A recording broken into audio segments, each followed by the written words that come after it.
the party of the Black Friday sale here at Carrot Corner. We are here with Christoph and we're about to get a 2-table 50NL coaching session underway. How are you feeling this morning, my guy? Are you ready to jump into the tables here?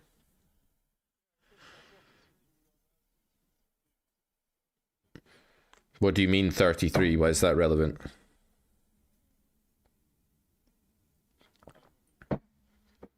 It could be relevant because it's still 33% off at carrotcorner.com for one more day. That's right, folks. Sale ends. Okay, enough. Let's play poker. Let's play cards. Sale ends a day from now, though. 12 noon tomorrow.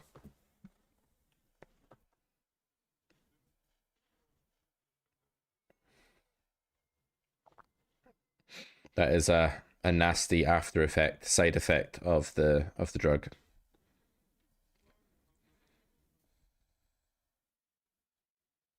And sure enough, he auto folds.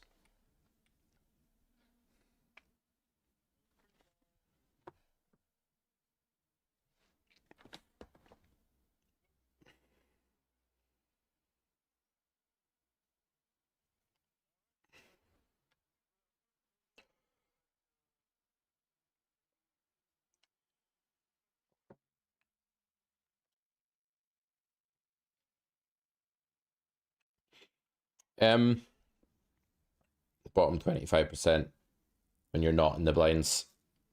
Yeah, it's probably okay. I'm trying to think if there's a time we want to open button like with bottom 25%. There probably is like the odd case, but it's going to be pretty damn rare.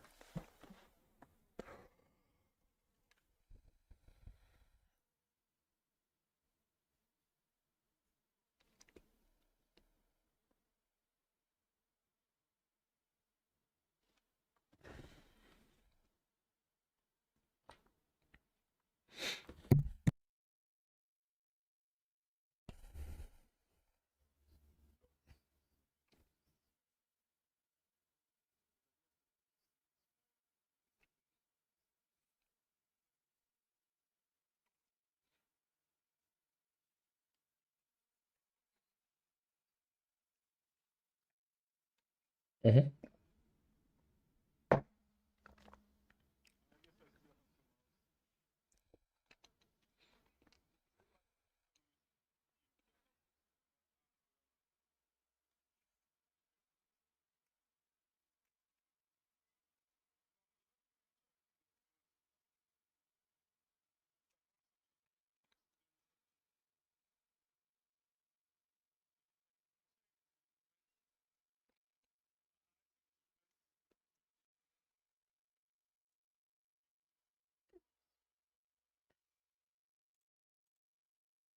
Little showdown value if I'm not willing to call a river bet, which I'm not really.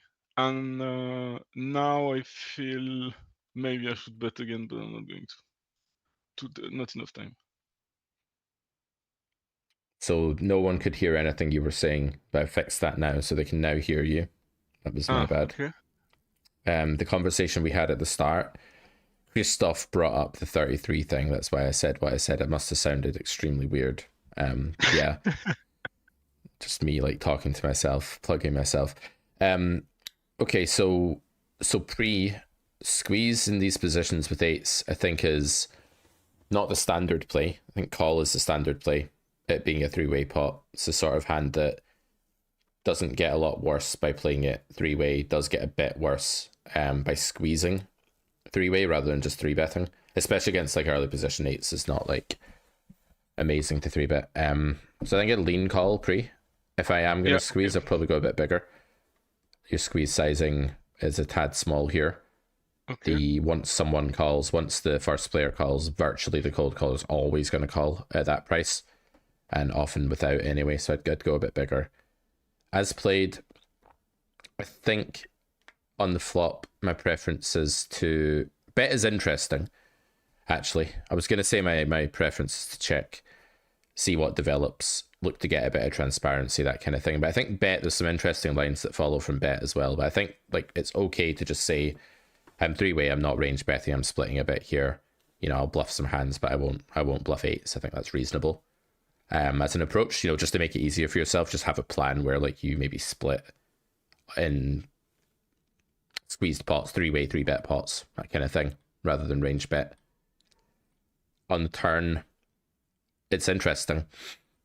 There's some hybrid property to this probably. Like if you bet big, worse hands do call. Like I can see people just calling king 10 because they're far too afraid to shove, especially on the paired turn. I can see them folding hands like that too, like ace 10 that is obviously very good for you. I can see them folding 9s or 10s if they called flop. I can see them folding a jack sometimes if you bet big. So the idea of blasting the turn with 8s here, I think it actually makes some sense, and I would guess it's going to be under jammed at these stakes. So interesting idea. As like it's not just a bluff. You said apply pressure. I wonder if you were thinking about the hybrid reasons here for betting turn, like getting called by worse, denying equity, and getting better to fold. I think all could apply. Yeah, no, I mean, I was definitely thinking. I was more in a bluff kind of way. Yeah. But yes, I said we showdown value because they can have king 10 and this type of stuff, and I feel that if they have like king 10 and I check, they're very likely to bet the river. Whether if I bet, they're gonna most likely check the river, and I'm gonna get my showdown. So in that way, I kind of thought about it, but I didn't frame it the way you said it. Yeah, it's really interesting. I just think it's a spot where all of the hybrid properties are in place. Like I can see a jack folding, I can see 10s folding, I can see a worse hand calling, and I can see a very live hand folding. So I think it's fine to go ahead and bet turn here, even though it looks a bit weird. So well done for considering it. River, yeah, I think... I don't know how much showdown we really have here, but I also don't think it's super credible in pool's eyes to bet here, and I'm not sure how well bet's going to perform against the jack, a queen, that sort of hand, right? Which is normally what villain has when we're losing. 10-9, 10s. I'm not sure how well bet's going to perform at that point. So I like river check. I think we might win on river as well, by the way, because I can see a fish having ace king here and not bluffing. I can see this being a recreational with ace 10 and not bluffing, that sort of thing sometimes. So I think I'm firmly in the check river camp. But yeah, betting turn's a very interesting idea. Yeah. Okay. Moving on. Mm-hmm.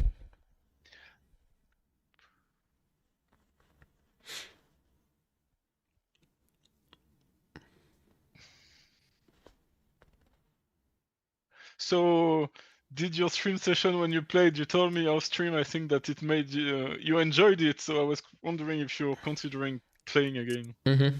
Yeah, time is not my friend, as you know.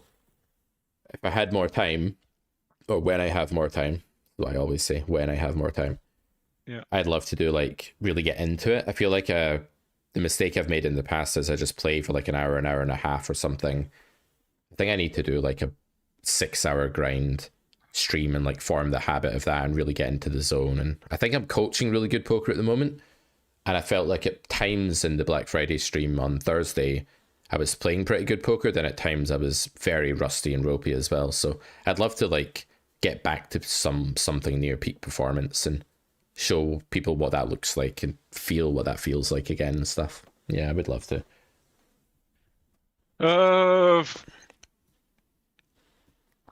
I feel I'm getting robbed 1.3 big blinds, but I'm gonna call. I did get robbed 1.3 big blinds. That was bet, check, bet, yeah? No, it was check, bet. Okay. Yeah, yeah, this line from a reg. From a fish, you just call, probably. Ace 5 kind of sucks because you'll like lose the fish's bluffs here as well. Against the reg, I think you'll almost always lose with this hand. It's hard to see what cutoff hand. I guess it has to be like 4-5 or 6-5 or something, all of which you're blocking. King 5 suited. I don't know. And it also feels like a reg would always bet the flop with that. Not always, but yeah, but most of the time, yeah. I think this is kind of what it looks like against the reg. I think we can probably not make this call. 1, because we may be losing to bluffs, and 2, because it's just like kind of an absurd line for reg to ever take with anything but really thin value. It just screams sevens or sixes or something like this. Against the fish, though, you just call because who knows what the fish is thinking. Like they can just have the same hand. But against the fish, like, you know, you don't beat bluffs anymore, so it's gross. But let's say you had threes against the fish, then you never ever fold because they can just have ace queen. That's the most important thing to coach there. Never fold to a fish when you have ace queen or threes, basically. Yeah. Okay. And the thing with raises, it's just not believable there either. Like they know they've bet tiny if they're a reg, and you've checked 3 times, so raise is unlikely to do well in that spot. You just have far too much air landing there, far too many hands that would end up bluffing. How likely is it to win in this game if you get to rake back, Pete? No rake back. No rake back. Yeah. Well, we generally track winnings before rake back. So when we're doing the Race to 25 NL series, coaching those 10 NL students, Jurgen and Shu, we're looking at their winnings pre-rake back. Jurgen doesn't actually get rake back, being unfortunately from Belgium. Well, as I say, it's unfortunate from a GG poker standpoint. And so we're used to looking at the graph pre-rake back.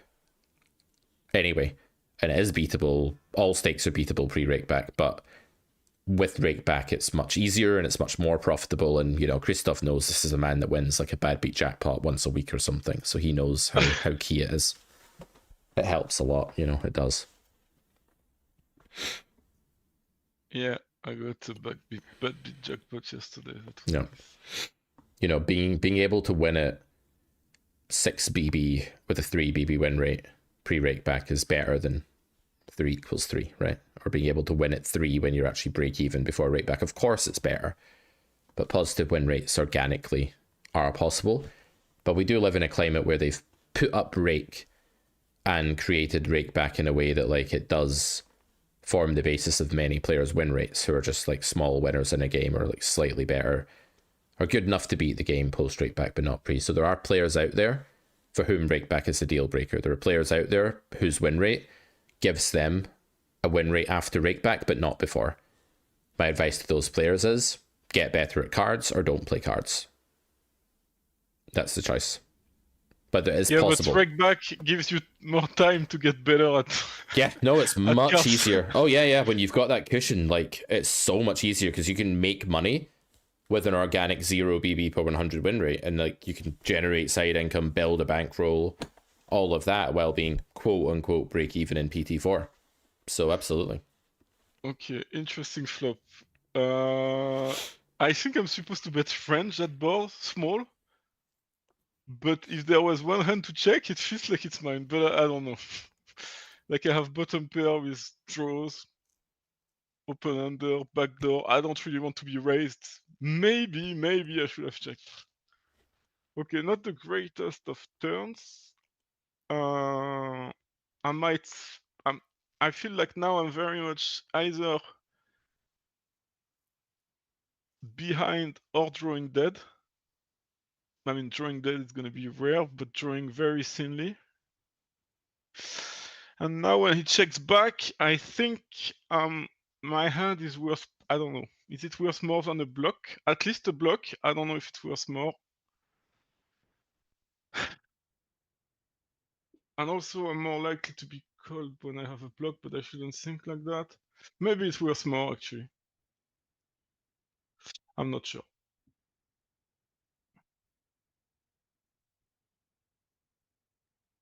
I think it's fine given my hand, and I'm gonna fold to raise. I don't think they're gonna bluff raise very often.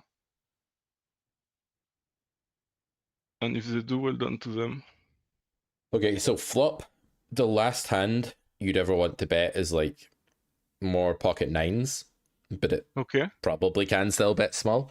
Jack 10, like the fact you have redraw isn't really pushing you in the direction of checking. You kind of listed that like it might be a reason not to bet, but being able to have the nuts more often by the river is all just part of your equity. And on a 9 run out, like there's not much implied odds with this hand, right? Because it's going to be a 4-liner and it's a 2-tone flop, but still making the nuts is something that you don't mind building the pot with when that's possible. So I wouldn't see flop as like a check. The game tree that spans from the flop is very diverse, confusing, multifaceted. And so there are some hidden branches that help the EV of bet that aren't as obvious as the showdown value. I have a pair of 10s by the river branch, which jumps out at us there with that hand, and that obviously points to checking. But some of the more hidden branches, like bluffing later, hitting a straight in a bigger pot, denying equity to sixes before it turns a set, those branches aren't as obvious, but they are part and parcel of why betting flop is a good idea in theory. And, you know, this is a range bet because in position is basically screwed here. They have too many low cards and low pairs in their range relative to out of position, and therefore if we check, they're meant to check a lot and just invest very polar, and we don't want to afford them that luxury, so we just bet a lot and deny equity effectively. On the turn, no, and that's why I bet. I mean, the only reason to bet for me was indeed to deny equities to small pocket pairs. Yeah, it's a bit more complex than that, but yeah, just internalizing that like bet's okay here for lots of reasons is a good way to go. It's a healthy approach, I think. Yeah. Turn, you can bluff this hand. I'm pretty sure in theory you're not going to need a club because you're just not going to have very many hands with a club. You can of course bet eights with a club when you have it, but Jack 10 is very low down your range. As you say, you're usually losing with this hand, if not always, and so you should consider bluffing. The reason to not bet with this hand is not that you think the hand's losing all the time, because like it is a bluff and it's meant to be behind most of the time if you're bluffing. The reason to not bet here would have to be that you think it's underfolded. I think it is. Mm-hmm. So let's talk about that. I don't really see what they're folding. Mm-hmm. What should they be folding that they aren't? But it's a very good question. Maybe something like ace 10 suited, I guess. Ace queen suited. Yep. And that's about it. Maybe pocket nines, but that I'm ahead of. So I don't pocket jacks. They should call, I guess. And I have a jack. I don't see many hands. Ace 10, ace queen, I guess. Yeah. So I think you could be right that like when you bet the turn, it's underfolded immediately. Because people don't. And also it's not that many hands because it should be only the suited combos. Maybe ace queen is supposed to call. I'm not sure. Well, you're meant to size down, I think, in theory here, because like it's obviously a nut advantage kind of losing spot, and villain does have a lot of nutted stuff here too still. So I think you're probably meant to go a bit on the smaller side, and then they're meant to fold ace queen pure or something even to the small bet, and that's probably how they get up to like some sort of normal fold frequency. They're meant to fold what 30% of the time against half pot if you go half pot, and if they fold all of their ace queen and ace 10 combos and any like random ace x of diamonds combo, they probably do that. So don't if you're using a smaller sizing here, which I think you should be, then you don't need a lot of folds for it to be good. And it might still be okay because they're only being asked to fold ace 10, ace queen, ace x of diamonds, etc. Other ace x combos maybe, right? So I think it could still be okay. But if you're picturing them folding king jack, like, well, they're not really meant to do that for the normal turn sizing here. So one bit of feedback I'd give you is, even if you don't think you're going to bet, outline your toolkit first, like in Ben a Bad Beat style, you know? Like, be like, I mean, I do this too, so I don't know why I'm giving Ben all the credit, but be like, what's the sizing I go to here if I'm betting? And then that will shine some light on whether it's truly underfolded, overfolded for that sizing. Yeah, if you picked a bigger bet, it's possible it's underfolded, but I don't think that's a great idea anyway into like this really uncapped range.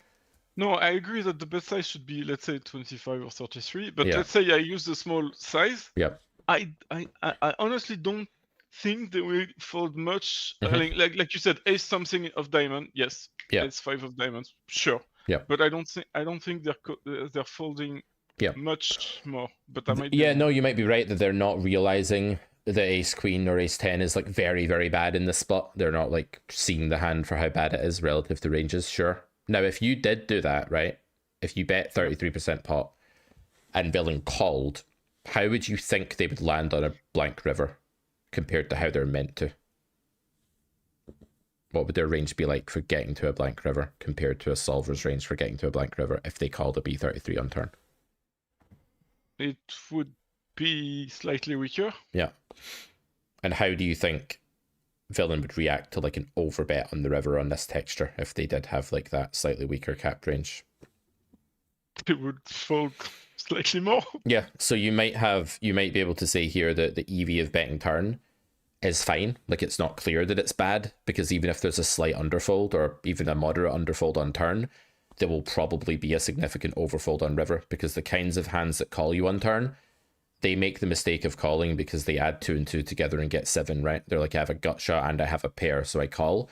And on river, they don't have the other 2 to add up to 2 and get 7. So in the river, they're just 2 pair of queens. So when you fire the third barrel here, I'd expect it to be pretty successful. And the great thing about a small turn bet here, as well as against humans, they're going to struggle not to raise their nutted stuff against that.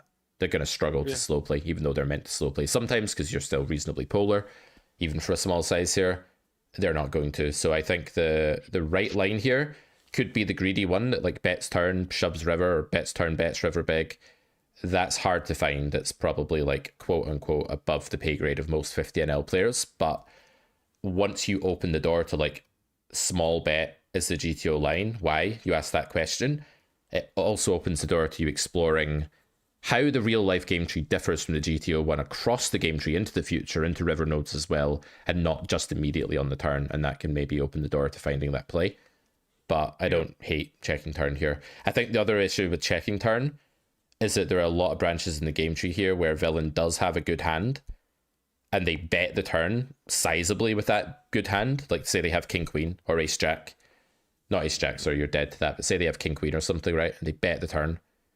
And then it's like, how can we really do anything with jack 10 here? And we don't realize. So we also realize a bit more equity against certain hands in villain's range here by making the block bet, because they just call the king queen or something rather than betting it 2/3 pot, whatever they're going to do sometimes. So complicated game tree, you know. The game tree from your point of decision is always more complicated than we can analyze as humans, but like just trying to familiarize ourselves as much as we can with the GTO world there. Oh, third pot's good because of this. These hands are probably meant to fold. These ones are meant to call. That's a great launch pad for like exploring what humans might do wrong and like finding a nice exploit. Cool hand. Just river? Yeah, so river, a good pattern for you is that when it's 4 straight, like when a single card makes a straight, if you bet big, villain will be able to just defend chops. Effectively, there's a point at which villain is just able to defend a jack here. And a jack is a lot of their range. They have jacks, king jack, queen jack, jack 10, ace jack, sometimes maybe. They have a lot of straights here. And for you to be called by a non-straight, it's probably the case against most players that you have to bet smaller than that, especially an 18 VPIP.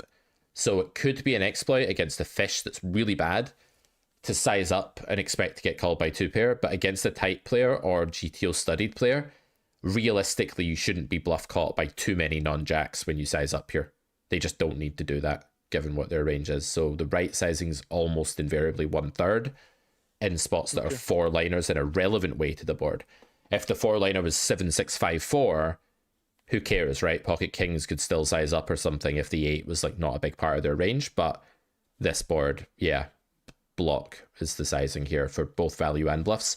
And then if you block as a bluff, they're meant to fold their 2 pair, mix that, usually fold it probably. You size up, now they're probably just meant to always fold 2 pair. They don't have sets. They're meant to fold ace 10 to be 33 here? Sometimes, yeah, because it's very near the bottom of their range, right? Like if you think about their range, they don't have a lot worse than ace 10 here. I agree. Okay, they're meant to, but I don't think it... Yeah. So maybe that my reasoning was flawed here, but I felt like 2 pairs with an ace, that river 2 pair, was going to struggle folding to be 70. Maybe. To be 70, not to be 25. Maybe. Yeah, I think in 18 VPIP that's probably at 50NL that's less true. I think like against a 43 VPIP, yeah, I approve. Yeah. Okay. The other side of this in GTO is they're meant to check back the turn with like ace queen of clubs at a frequency as well. So you like run into the flush sometimes. I don't think that happens much in real life, which is another reason why it's more likely that we have a size up exploit in real life. But I don't know. I wouldn't do that against an 18 VPIP, what you did there. Yeah, true. It's funny, I tend to... I don't know if it's funny. It's not funny at all, but to not pay as much attention to the number later on in the end, if it makes sense. Yeah, it's a bit like in bridge where I forget the bidding when I'm deep into the card play puzzle. Yeah, you notice it at the start. You don't notice it so much. This one, I think it's a mixed. It's on the high side. I'm gonna fold. Yeah, sure. I think that's fine. I think that's normal. This one, it's a low guy. I just hope he has something. I'm gonna bet big 3 times 2, put it all in. This will be 28. He will have that left. That's fine.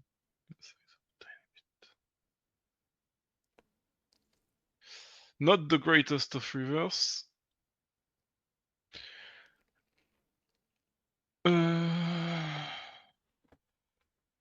But he didn't donk. They usually donk, don't they?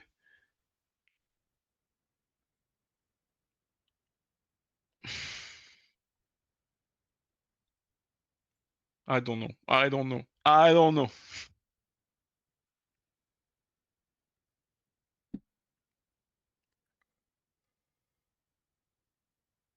All right. I'm gonna get Akshar to join us, if that's okay with you, Christoph. Yes. You're like, I like him better than you, Pete. Please bring Akshar on. Dilute you a little bit for me. This hand. So I love your flop thought process, where you're just like, maybe you play range check in theory, right? They should donk, you play range check, whatever. In practice, you bet big and hope the fishy has something. You put out the bait and then you start reeling it in, and well, maybe you wait for the fish to bite first, but yeah, you just land the fish. Great. Turn, I'd size up because there are so many pair plus draw in villain's range, and whenever there are loads of those medium equity hands that are just inelastic to sizing, I want as much money in there on the turn, not as much money as possible, but I want more money in there on the turn, and I want villain more pot committed on the river, because there's so many hands that are like static to sizing on turn here, I think. So Also, how big? probably like pot size bet. Okay. I just have a feeling that sometimes pot is seen as big and strong. Yeah, but the thing is, when your opponent's a short fish that has snapped the flop and is just playing like a headless chicken, you can kind of get away with a bit more. So I think I would still dial it up on the turn based on perceived inelasticity there. When villain calls the turn, snap calls the turn, I think the river's a clear jam. And that's because your hand is still just, I think, high enough equity for pot, which is what's left. I think you probably have 80% equity still on river, and you have more against this range. Like in theory, it would be close. In theory, it'd be like, oh god, it's 4-liner now, and am I going to get paid? And you know, a block is 7, which isn't good for shoving. In theory, there are reasons to think it's closer. But against the headless chicken, short stack, tilted snap calling guy, you've just got to stick it in and expect to sometimes get tilt called by ace 4 of spades. Like sometimes these players are just punting off their last whatever money and they really aren't caring. They're kind of gambling more than they're playing poker. No, I agree. I kind of ran out of time and had to make a decision, but yeah. And also, like I said, when they make the flush, they bet so often that... Yeah. Yeah, they do. That wakes them up. When they have the flush, at least they're more likely to take a bit of time before they check the river. Like, I don't think it's ever a check, even if villain takes a bit of time on the river, but when they snap, it's just pushing us further and further over that confidence threshold where we just know jamming's good. Yep. Yeah, agreed. But it's so easy to, like, when I'm playing live, the type of mistake I make when I'm streaming and stuff is I don't want to get stacked. There's something about like losing and getting stacked on stream for me that makes me feel like magnetized to the more passive play on the river sometimes. I don't know what it is, but it's just a sort of like aversion thing. I get that a lot. I mean, I wish I could say that it's due to the stream, Right. but it's not. Interesting hand here. I wonder if I should bet this one. I've got redraws. Maybe I need a bit of protection. I don't know, actually. I really don't know.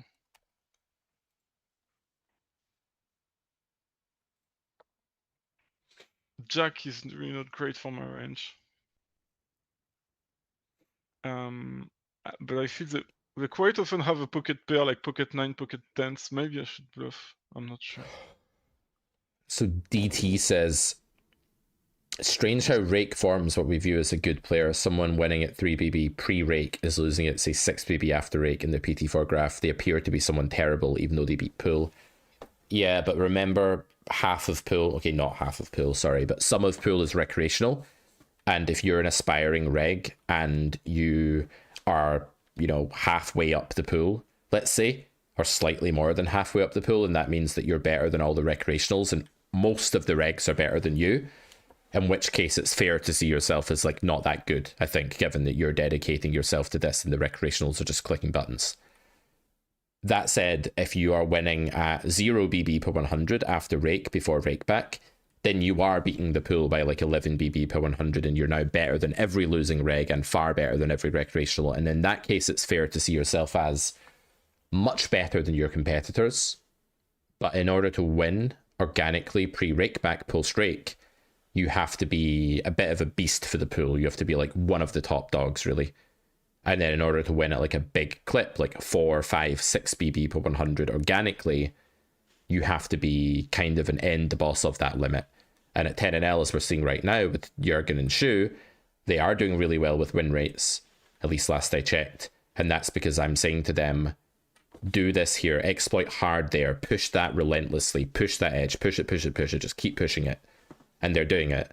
And they're also intelligent, hardworking people who are putting in the work. So it is possible, but you have to be a bit of an end boss. Yeah, okay. Right, Christoph, you have a hand. I'll let Akshar into the stream here. Fellow Carrot Corner coach and brand risk, Mr. Akshar Patel, coming on the stream here. Brand risk. Sometimes. Just sometimes, mate. Yeah, sometimes. What does it mean, brand risk? It means I can say things that are going to get us banned from Twitch. Oh, okay. YouTube. I do that all the time. Don't feel bad. It's a boomer thing. Can you tilt your webcam down a little bit, please, Akshar, if you don't mind? Actually, yeah, my webcam's completely wrong. That's why. There we go. Thank you. Better. So how are you doing? I'm actually doing okay. I actually managed to get $200 on GG Poker. So now I'm playing 25 an hour. What can you do? You're building a role on the Monopoly site. I've doubled my role in a day, which is nice. But let's see. Hopefully, I'm hoping to turbo run to 200, but we'll see how it goes. Why would you want to do that? I think it'd be fun to do every so often because it's kind of like it also helps me with my coaching because if I play like 50NL, 25NL, I am more in tune with how the players there play. So I like doing it sometimes. Okay. Also, it's just fun to sometimes it's just fun to play against worse players. It's very stressless for me anyway. When I play in low stakes pools, it's like cool. I just have a bit of fun. I sometimes play crazy lines, sometimes just do random stuff, but it's a good time. So how long do you think it will take you? If I really tried, maybe 2-3 months, but we'll see. I mean, there's also variance, but I think the players in these pools are pretty awful. Yeah, I do think like decent organic win rates are possible for a guy like you, especially that's like not just a GTO guy, but like is exploitatively very ambitious. I think, there's like so much you can do. There's like a lot. There's so much. There's like pre-flop stuff you can do, post-flop stuff. Like I think like sometimes it's like there's just a guy who you just know they're just playing in a really, really obvious way and it's kind of easy, or their bet sizes tell you things, and yeah. So what hand are we discussing? What happened? This one, I obviously played it terribly. Why do we have Jack 5? Is it a limp pot? Is it a limp pot? No? Fold, raise. We defend Jack 5 off. Okay, against button. Wait. No, that's not the right hand. No, it doesn't seem correct. No, we folded under the gun in that hand. Yeah, I was going to say, what? This one. We defended by 5, check, and then this was the turn, and I let small, and then I gave up river. I wasn't sure about the turn. I mean, I wasn't sure I don't about have a it. problem with the turn necessarily, but I think if we get to this river, I'm probably just going to convert my hand into a bluff. So you would bet big on the river. I will probably end up using this hand as a bluff, yeah, against a flop check in 50 NL for sure. Like, I think if we just overbet the river and say to him, look, you have too many 7x, 8x, 6s, ace jack, and jack 10 kind of hands, and you need to call some of them down. You don't have enough really good hands, and you don't have enough king X that you check the flop. So, especially because you went really small on the turn. So, you know, he's got a lot of hands that he can now fold. So I probably wouldn't give up if I bet the turn. Yeah, that's pretty much it. So I'll coach like the theory side of this a bit more first, right? I think, right? So on the turn, if you want to bet really small as an exploit here, I don't think it's a problem with this hand. Like, benefits from denial, it can be called by worse sometimes and even win, and it's like call redraw and things. I don't think it can be that bad to do what you did. But the theory side is probably on the king high board when villain checks that you're playing a big sizing or a check, and you're kind of polarizing heavily around good king and stuff that beats the average top pair and then bluffs. But if you want to do this and say pool is checking back, too capped, too many ace queen, too many ace 10, I'll just lead small here and then figure it out in river. That's okay. River, yeah, I'm not sure. I'm not sure about river. It's definitely a spot where you can just be bluffing a shit ton because you're big blind and all you did was probe turn. So I think an astute reg is going to bluff catch this river pretty effectively. Even against overbet, you're saying that like you have 2 pair plus 10-9 straight. There are quite a lot of combos of that, but you block turn with it. I don't know. I think a decent reg's going to call you fairly wide on river, but against like a nittier player or something recreational, overbet might do okay. My instinct's just to check river, because I still think you win against like ace queen and stuff like that. Ace 5, ace 6. I think there's some showdown EV against this pool. Like if this pool's like that passive, there's probably some showdown EV. I don't know. I'm just not as ambitious as Akshar here about getting like ace 8 to fold on this node, but maybe it's good. From hijack, I think I can get ace 8 to fold here. Yeah, maybe. Also, we can value bet like, maybe people don't value bet as thin, but yeah. I think if I'm gonna get 5s here, and I'm not necessarily gonna probe turn with 5s, because I do agree that you want to play some kind of polar strategy. I think it's better for your game to do that. Like hygienically, Yeah. it's just better to play like big bet strat, like over bets and checks on nodes that are good for them, and then start building the donk bet, the small block bet on the lower boards where you can legitimately just bet for value very wide. Here, And in that case, what would we overbet as bluff? Honestly, this hand is fine too. Yeah, that's what I was It's thinking. that bad of a deal.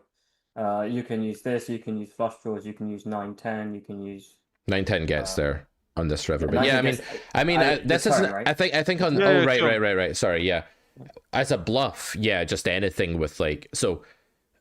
What happens in theory on a board that's bad for you when you're in like a low equity world and villains in a higher equity world is that if you bet a random hand with nothing, it's losing is like a bad idea, right? Because they defend often enough and they have a stronger range than you. So like your nothing loses as a bluff in these worlds. Therefore, there's some minimum requirement in a node like this that wouldn't exist on, say, like a delayed C bet, a turn barrel node, a turn float bet node, that sort of thing. And it probably starts at something like a straight draw, ace 5, ace 6, a 10, queen 9, these kinds of hands. Anything with that sort of bailout equity, the overcard to the king plus a gutter, like something around there, I think is where it begins. And you can also bet with like 4-5, 7-5, 7-6, things like this can start to overbet as hybrids as well. Okay, and so you feel that this hand is a bit too strong? I think it's not that it's too strong, it's that it's too strong to be an out and out bluff.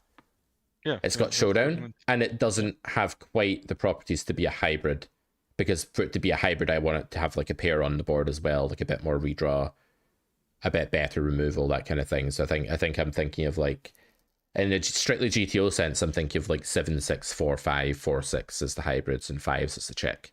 That's how I would compartmentalize it. But don't think it's a huge deal. If you did overbet 5s here, I think it would be all right. Like it's not horrible. Like the outs are okay. If you got 4, 5, it's much better though, right? The outs are just much better. I mean, Pete's GTO is like super spot on. I don't disagree with any of that. I think you're right. However, like we're playing at 50 now, so I like to see people play more aggressively than the strategies that are like currently playing, because what I see is a lot of people are just too passive in general. Yeah, even when they try and copy the GTO thing, they're still too passive. Like they don't even do that passive, right. Yeah. So I prefer they make a mistake, like screwing up that. Yeah. The jack's an interesting card on river because like a lot of your bluffs do hit either a jack or a straight. I just think in a theory sense, after you've bet small on turn, you're just showing down for too much. You're showing down for a little bit of the pot. You're beating a 4. You're beating some ace queen of clubs, some other ace queen type stuff. I just think you're showing down for like a bit too much of the pot here, especially against humans who are like, yes, they maybe they're going to overfold river if they're the right player, but they're definitely going to check back with the bottom of their range sometimes as well, instead of bluffing. Like if they have ace 9 on river, with a call turn, ace 5, something like that. I don't know. Full disclosure, I'm obviously looking up on the side. I think they are going to end up overfolding river because they're meant to defend like a lot of 8x and 7x and jack x, and obviously all their king x hits cool. That's kind of normal. Yeah. But they're also meant to defend 8x and 7x, and I think people at lower stakes they just see second pair, third pair. They don't understand that they're in a bluff catching node. Yep. They see 9-10 gets there. Like I can see it being overfolded. I think I think when you bluff 5s here though, you're making enough of a deviation that I'm not convinced the overfold's big enough. But I think like both can be true. Like it's overfolded and yet 5s is still close. 5s is definitely a check, I think, in theory, right? I've not looked it up, but I imagine it absolutely is. Check is just always check the turn. It doesn't do anything, just check. It doesn't get into this line. But another point, what was I gonna say there? Something really important.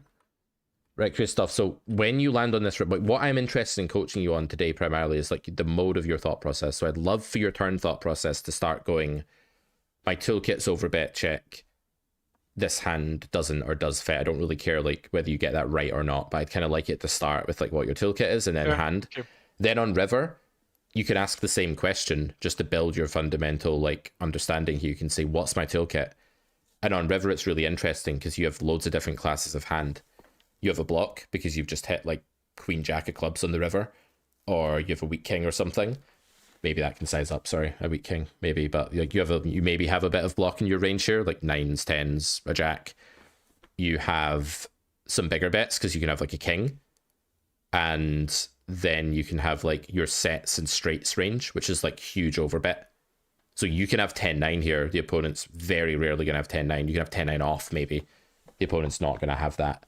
You can have 5-6 on the river, yeah. So you've got this cluster of very, very nutted hands that are pushing like 98% equity that villain does not have. And if you start off by saying like, what are my value regions here and what do they do? You can see that like a big part of your value region here is the immortal nuts, and you can play 3x pot confidently, and you could do it with 5s if you deemed that appropriate, because that is the heart of your value range. So the sizing I'm most okay with you betting on river here is a gargantuan sizing that pairs with that meshes with all of your straights and sets and unique hands. And I think villain will be in a world of agony against that. I think that could be the sizing that runs pool over here. But like when it comes to like betting B75 or check on river, I'd rather check. Yeah, okay, I understand. But ask that question. It's a really, really good way of thinking about the game. Like, what's my value sizing here and what does that look like? And then map your bluffs onto it. Not for balance's sake, but just for like the sake of understanding the spot. Yeah, I got a question for you. Can you explain exactly? And I know I saw a video about it, but I forgot. When do we use the small size on the turn here? So, and why? Very low boards where we have an equity advantage as big blind because the in position raiser is missed with like loads of overcards. And furthermore, the types of hands we have the monopoly on are pair plus redraw or pair on its own that's very vulnerable but good enough to bet small for value. So when you have a load of hands that are like high enough equity to value bet small and very vulnerable, and your range is in better shape than villains, that's where you play like close to a range B33 on turn as big blind. Okay, so it's basically when my average equity hand, like one pair, is better than what the other one should have. Yeah, like and when he has 2 overcards. yeah, and that'll happen on the low boards where coincidentally Yeah. you're also very vulnerable, and betting like is just goes hand in hand with a thin value vulnerable hand. So lots of small bets. And on something like King 4/4/5. That's their board because it's still headed by the king. It's still higher EV for their range. On a really low board with a low turn, they had to check a lot on the flop, and they had to put like quite a lot of overcards into that checking range, and those get a lot better on big turns, and they get a lot worse on low turns. So low is a texture where they're going to be very, very weak. Think about like 8-7 deuce 5. Right. Like they check the flop with a bunch of high cards, and the turn gives you more like 5/6s and like 7x, and you have like a lot of pairs, and they have a lot of overcards. Like, yeah. Okay, so it's basically only the low boards. Yeah, because on King 5/4, they're able to just see bet enough of their air that they're not going to land on the turn with like loads of air. They're going to land on the turn with like a mix of weak top pair, under pairs, ace high, air, but they're going to bet a lot of their air on the flop. So when you get to the turn on King 4/5/4, you're then going to be back to building around like King 10 plus, and you're going to be like, hey, I've got a trips or a king here. Boom. What are you going to do about that? And then they're sitting there with, you know, queens, and they're completely indifferent. Whereas if you blocked in that spot, villain could shrug call most of their range. You wouldn't be getting enough value with your polarized region against their condensed range. It just doesn't make any sense theoretically to do that on King 5/4. Okay, I understand. Understand. Okay. But let's work today on your thought processes, starting more often with that kind of thought, even if you do end up going in an exploitative direction ultimately. Yeah, think about my toolkit. Okay. Yeah.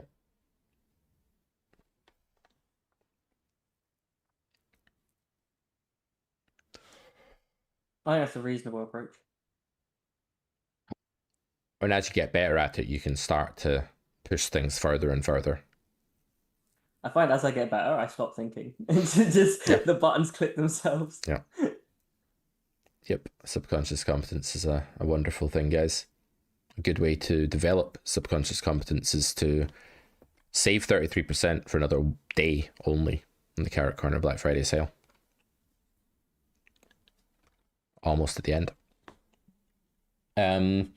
Is it possible to put the replayer over one of the tables so we can't see the middle due to the overlay? Yeah, sorry, the overlay on my end is just covering the middle of the screen. So if you can put the overlay like fully over one, put the hand replayer fully over one table. Let me check the overlay so I understand what you mean. Cool. Okay, it's gonna be interesting. I don't know if I should check raise this one. Maybe not.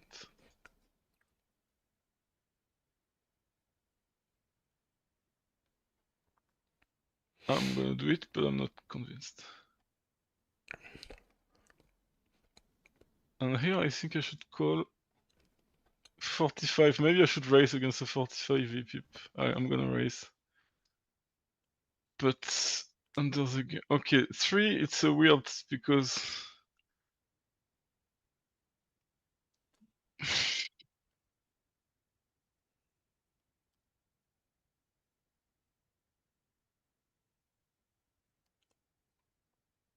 I feel that he often has an ace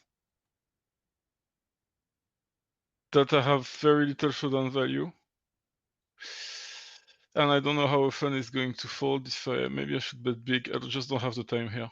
But at least I was reading well. Maybe I should blast and blast. I don't know. You still here? Yep. Yeah, I'm just thinking about the hand as well. Could you pull up the hand on the replayer? What tag did you have that guy? Just I think the check raise is fine, by the way. The tag is a good reg. It's the best It's a tag good that I reg. have. Okay. Yeah. Okay. Yeah, I don't mind the flop raise. I think on the turn, the reason you get confused is you just haven't got a good game plan of what to do when these things happen. Yes. For sure. So I guess the way you think about it is when you check raise the flop, what are you going to do on various turn cards, right? So one of the turn cards that you're going to experience is obviously you hit a straight, right? That's a turn card.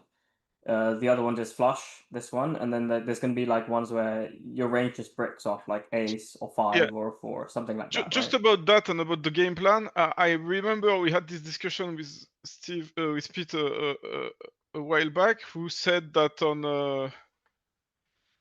on turns. I'm just saying it before you say it, just to see if I remember correctly. On turns that were that possibly gives me the nuts if I had a draw.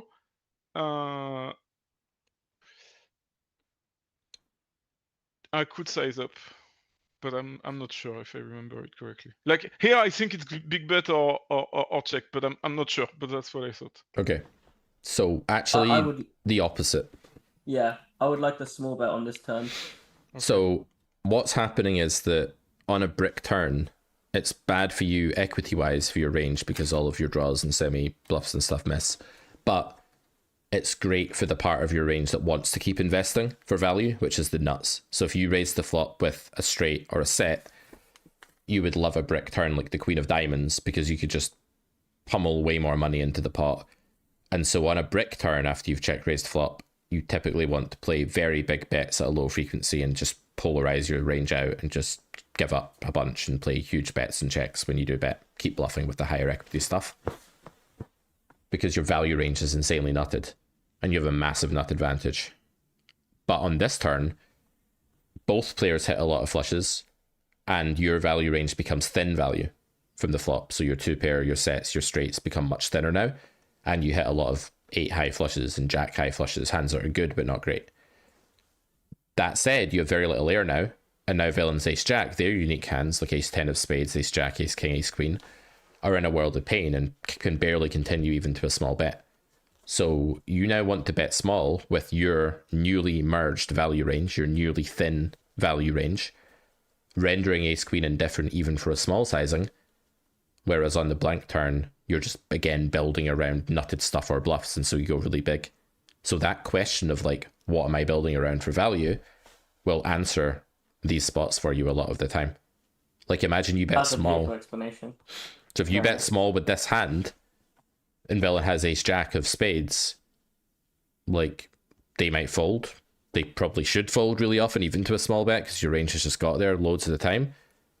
And you don't need to do any more to render that hand indifferent, and you're basing your bets around what your value range actually is. That's all in grade 3 carrot poker skill. It's a bit more like towards the end of the course. And the same thing would apply if the flop was ace 5-6. Yep. Yeah. Okay. Basically, any turn card that makes both players very strong hands, but devalues some of your like really good hands on the flop, like your 5-4, your pocket 5s, pocket 4s. Like when you get to this node and you have pocket 4s, how do you feel? You feel like, I guess I should still bet small, but you can't really go big with that hand, right? Yeah. Like that's how you feel about that hand, and that's kind of like the core of your flop value raises. However, when the turn is like a 7 of clubs, right? You have a lot of straights and you have a lot of like sets and stuff that are really, really good still. So you can like start overbetting those. And you have a uniqueness on that because he doesn't have 6-3. In general, I would say that any flush completing in a raise node like this, any flush completing card, you should just default to playing a small size. Because he's not folding any flush draws on the flop, right? So that means that like he can have a flush just as often as, not as often, but I think more often than you, because you don't actually raise all your flush draws. Does that make sense? Yeah. Yeah. Definitely. So, but that hand is too weak to bet, isn't it? What, 6-3? Yeah. 6-3 is a bluff. It's a bluff that has elements of like redraw. So sometimes you hit a 3, sometimes you hit a 7. So like you're also finding an efficient way to realize your equity, right? It's not just a bluff. It's like I'm going to get to the river sometimes. But primarily you are bluffing because Primarily you're you're kind of bluffing, saying like villains ace x. Like imagine them as like the ace king guy, and you're the low cards and flushes and straights guy. Like you now, by even betting quite small, you tell them that ace jack is not just losing but dead to lots of your range. It's dead to sets. It's dead to straights. It's dead to flushes. I mean, he doesn't just have ace eight, right? He has like a 5, he has a 4, he has kings sometimes, right? He has all these other hands. Yeah, he can also have underpair. Yeah, but even ace x, my point is that on a turn like this, even ace x is dead to loads of your value. So bluffing frequently with a pair of threes, like a pair of threes, you shouldn't see that hand in this spot as showdown value. Like when all you were facing was a flop range bet, for example, you can see a 3 as having like a pair. You can see a low pair as having a bit of showdown. But when you've check raised the flop and been called and the board has deteriorated for a pair, you should no longer see a low pair as showdown value. You should see it as... No, and I didn't really. I just saw it as, okay, I have maybe a bit more outs on the river if they don't have a flush, which is you saw it as thinking. like too bad a hand to bluff with, but the favorability of the node is sufficient for you to bluff with hands that aren't very... Like, you don't need a flush draw here. This node is so good for your range that you can bluff all sorts of stuff. But okay, then my next question is, what do I check with? Very little. Very little. If there's a hand you check with, it's the odd give up, which you don't need to do very often here in this spot at all. This is probably a range bet third pot spot, actually. I don't think there's a single check in your range here, really, that you need to play. Maybe like GTO bets 80% of the time, I'm guessing here, I don't know. And GTO is weird. It does have checks like half the time, but like in a human sense, I wouldn't check it. I would just play like very small range bet. The reason it may have checks is because you're against button and you've raised flop with like a lot of like ace 9 of diamonds and stuff like that. Like if you were more polar on flop, you wouldn't really need checks here. But if you are thin value raising, I will be in practice, to be honest. Then ace just 9, bet the I'm turn. Right. Yeah. So if you're playing a bigger, well, one thing I'd say is like go bigger on flop then. Like if you're playing a range where you either have a set, 2 pair, or a bluff, like you may as well just check raise big on flop. And if that is the case, you probably don't need much, if any, checking range on this turn. Yeah, I think that's exactly what happened. I'm just doing the math now. And if you raise small, it will produce a check range because you have a more merged range. So as soon as you go like pot, which you're basically saying I have sets. So if you like raise pot on the flop, you're basically saying I have sets, 2 pairs and straights. Yeah. And then and obviously like draws, and then on this turn card, everything is just good, right? So you just bet small. Yeah, you don't have the ace 10 to mediocre out your range anymore if you've gone big on flop. So your actual range that you get here with on turn, actually just from a theory point of view, wants to just always bet, I think. Pretty much. Every hand in your range wants to bet.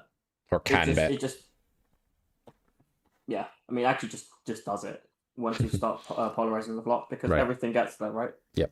And if this was against under the gun, it's less natural for you to include ace 10 or something in the first place, and then you would definitely just be in like range bet domain on the turn, because you don't really want to raise as many top pair on flop. Okay. So that's no, not okay, because if I range bet small, I'm gonna get called a lot, and then I'm gonna have a river decision, so I need to hear the thought process on the river. I actually think you're assuming something, that you're gonna get called a lot. No, I'm not saying by a lot, I mean a significant percent of the time, which is, I guess, normal when you bet small. And I just want to know the thought process on the river. I'm not saying the bet on the turn is useless because they're never gonna fold. I'm just gonna say it's gonna happen.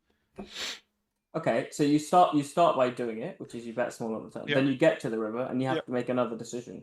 Exactly. Right? That's my question. How do we approach this thought process? Well, there's 52, like there's, I don't know, 48 more river cards, and it depends on what the river is. And honestly, like that's like one of those things where you kind of just have to, like, it depends. Like, let's say it's the deuce of hearts, like you might have to check. In general, I would say like the way you approach it is the same way you approach the turn. You just think about your value range on the river, and you decide what bet sizes you want to go, and then you decide which bluffs are good. That's hard because nobody truly knows on every river unless they're like really, really good. You kind of have to make that one up. Yeah, it's a really hard spot. I think I'll get that wrong a lot. Like, I think when I get to river here, I will get that wrong a lot because it's very complex and niche, and I've just not been in that spot often enough to be good at it yet, basically. No one has been in this spot often enough, because it's like, how often do you get this like raised spot, the flush card comes on the turn, and then there's like very, very, very, very different river cards that do very, very different things. I'll give you some advice though. Like, if you think that your hand is low cards on the board, like you have a 3 and a 6, that's usually good to bluff with, because you're usually going to unblock like some folding region of like what's a card that's firmly in villain's folding range on this line? Probably like a jack of spades, because when villain has it, it's either ace jack or it's jacks with a spade and a heart or something like that. So it's a common hand that humans call turn fold river with. So that's a good way to go, is just thinking like, okay, I've got these low cards instead. I don't block that. So bluffing can't be too bad. Like, that's an okay way to go. In theory, these spots get very rock, paper, scissors, meta convoluted, because the solver has particular hands it will bluff catch with. The other solver knows what they are. It builds its blockers around it. It gets a bit meta. Against humans, I just say, if you either have a positive blocker to like their best stuff, or a bunch of cards that unblock their worst stuff, like, bluffing's never going to be that wrong in these continuous aggression nodes. It's just a good rule. Yeah, I think that's the way you approach it. So basically, if you bet the turn, I would probably just bluff this on the river. And if you're looking for a give up on the river, it's probably something like the Jack 6 or something like that of spades, because you don't block sets or anything like that, and you do block, you know, the Jack of Spades is a bad card. It can only ever be in a hand that villain's likely to fold river with. But that's more advanced, and it's also presiding over small portions of the pot. So if you get that wrong, I don't think it's a huge deal, actually. Yeah, it's at not this a big point. deal. This is like one of those things, it's like, this will happen to you once every like 35,000 hands, maybe.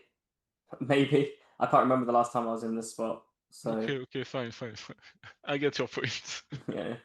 Move It's on and like focus you're on what more matters. interested in flop and turn, and then like occasionally, you know, you just kind of have to figure out some things, because it's kind of like, we don't even know. I don't even know. Okay. One thing you do get for betting small on that turn node is a lot of humans will just start fast playing some of their good hands. So when you like go 1/3 on the turn there, they'll just like raise their flushes, especially at lower stakes, which gives you a good edge on the river. Yeah, okay. So which means bluff even more than theory. That's what you're saying. Yeah, I think generally whenever you put people in nodes where they are likely to start fast playing something, you should bluff more, unless they're a fish or a station of some kind. Okay, this is the type of spots that happens all the time. Well, they check. Okay, that's No. interesting. Yeah, it feels like on a jack they should bet a lot, and when the Actually, remember not to give feedback during the hand at all, even if it's just a quick statement. I know it's not a big deal what you're saying, but okay, I feel if I bet, it's really only for protection. Protection is useful, but they might still have a middle pair. I don't want to bluff sixes, so I'm gonna check. And now, if they bet, I feel it's very often a middling pair they're betting for value. So maybe if they bet, I should raise. I don't know. But when they check, I feel I can check, and they often have two overs, but they might still have a middle pair. I don't know. Maybe I should take note on that. okay. Okay. I think Extra and I are going to say the same thing here on River. We both want to do it. Right, we'll say it on 3. 1, 2, 3. Value bet against Value Ace bet King. I mean, there's a few things actually. Like, I think once this player profile checks a flop, I'm going to be extremely assumptive and essentially say this guy's got ace queen, ace king, like more often than he should. So I'm betting flop, and I might even like, okay, I'm not going to be extremely exploitative on stream, but in game, if I was playing this on my own, I might even like bet small on the turn as well. Okay, That's- just that's- and I don't think it changes anything to your reasoning, but the red color is a nit. Yeah, exactly. Yeah, even he's more just- likely they have yeah. Ace King, Ace Queen too much here then, and aren't willing to bluff.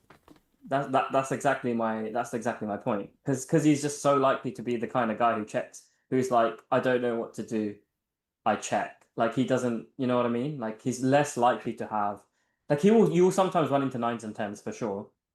But this is the kind of guy that is like you're playing against ace king, and if he folds ace queen on the flop when you bet small, it's not even like that big of a deal. It's good. So you would bet on the flop? Yeah, 100% of the time against this guy, for sure. Like I just don't think I'm going to get check raised, and also this is definitely a hand that you can bet in theory on the flop. And against this player profile, I think it gets even better because if he folds a hand like king queen, like that's fine. Like there's going to be runouts where even a nit, if he sees an ace on the turn and he has king queen, even a nit will bluff, right? So yeah. I think betting flop's interesting. It's definitely a spot where when Pio Solver or Wizard sees the check here, they're like, oh, like you weren't meant to check much, and I'm going to check back a ton now. But against the true range that checks here, it's very underprotected. The check raises are not as forthcoming as they should be. And remember, like, your toolkit in this spot should just be third pot anyway. You have a nut disadvantage, right? Like in this configuration in the 3-bet pot. So you should just be playing B33 or B25 anyway. And doing that with sixes is fine. They're going to call with worse. They're going to fold live. They're going to call with better too, but who cares? And they're going to under raise. And they're going to under bluff raise, most crucially. So you just don't end up bet folding to king queen enough. On turn, I think it's a mandatory bet in real life because villain just has ace-x so often. You cooler the outs of that. Like you actually, like on a 5 river, you're actually going to win a giant pot. So building it's great. And you get called all the time now. Even if you size up to like B40 on turn, you're probably just getting called by ace queen, ace king 100%. Size up to B50. Do you lose extra against nines and stuff that way? Yeah, sure. But oftentimes nines will bet flop, and if it doesn't, it'll bet turn after you check back because people just don't like giving 2 free cards with nines here. So I think it's not that likely that by the time villain checks river, by the way, I think you can safely say that it would be highly unusual for them to have nines or tens now. Those hands are just so big by river. They're such clear value bets. And even if it's a net, they'll still find it most of the time. So by river, you have the best hand 90%, I would say, against this pool. Yeah, I think you guys are completely right. I think definitely what happens need to is learn because it didn't even. I just something stupid deep down. I'm so happy to win that. I don't know to. You're looking for the worst case scenario. I think like your optimism is too low in like these spots. Yeah, so I agree. It feels like you're like just saying the things that beat you, like he's got middle pair, and you're not. I don't know about not, but you're basically very focused on like the branches where you lose, rather than trying to find like the bulk of his range. I think you can like comfortably value it quite large on this river as well, and I think even nits will like look you up sometimes with ace king and ace queen more often than you think. Yes, and you're right because if I had I don't know, something missed like 7-8, I would be scared to bet because they might call with it.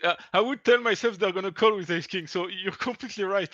I know I've been in this situation with 7-8 or maybe at the turn or whatever, and I'm thinking should I bet but they will always call once with ace king because that's what they do. So right. So then yeah, I agree. Yeah.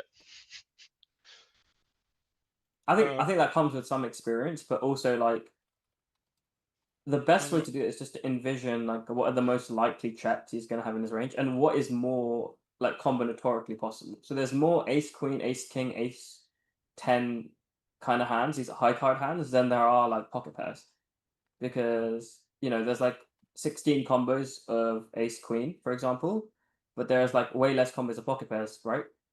Yeah. So it's just about that. And this pool is very obvious. Like as soon as he checks flop, like it's already like obvious, and then he checks turn, it's extremely obvious, and then he checks river again. Now the guy's just got like ace king, ace queen. Like I would say like 85, maybe more than that, probably 90% of the time. Occasionally you run into a crazy person who has like pocket tens and they're just that passive, but that's like rare. Yeah, I agree. And question: if they bet flop, is this worth one call? Yeah. Yeah, I think it is for a few reasons. Like one, I'd expect transparency from the net player later, so I think you'll over realize after the flop call. And secondly, there's backdoors that go with the 6 here. And thirdly, like you might even be able to like start bluffing them on some runouts. Like if the say the turn is a queen and they check, but it's like, okay, what do they have now? Okay, probably there you might just take showdown, but like there might be some turn and river combinations where you end up being able to bluff. But mainly, I'm just thinking I over realize. And if it goes bet, call, a brick, let's say a deuce, Yeah, and they check, am I meant to bet or to check back? you can bet really tiny, and like the answer is probably in GTO you normally check, but you can bet. Interesting actually. Sixes is so low. I actually think it's one of those like really weird situations where it actually doesn't make a difference because Yeah. they will have enough middle pairs to sustain against a small bet, but you also fall out over cards that enough of a And get frequency, called by ace like, king and stuff and get called sometimes by as ace well. king. So like it's fine. I'm leaning bet because for the simple I'm reason leaning that I bet. don't think check raise happens enough and you just take the denial. So I'm leaning bet. In theory you can do either. The reason I stopped myself there and was like, oh, interesting, was I started pondering like a big bet and actually like starting to get greedy against them because I think it's so underprotected at the top end against the net. I started to get greedy against like 9s and 8s and stuff, and I started to wonder about like pot on the turn to like inflict the fear of God. That's a bit more advanced exploitative stuff. Yeah, Okay. I like small betting turn and then checking down river because I don't think they're gonna bluff us enough in the check line. So we kind of just want to put a little bit of money in and check river, and then occasionally, like on some rivers, you can just like blast if you really want to. I don't think there's any in this situation that I would blast, but yeah. Okay, thanks. So at 2 p.m. today, guys, we're going to be getting your help to brainstorm the next season of Coaching Journeys, and I'm going to be inviting the contestant onto the show at 2 p.m. in 20 minutes time. You guys are welcome to stay for that too, but we're going to be getting your opinion, talking to the contestant, figuring out how best to launch season 4. Now, obviously, season 3 isn't complete yet, but we're going to be launching this in the new year.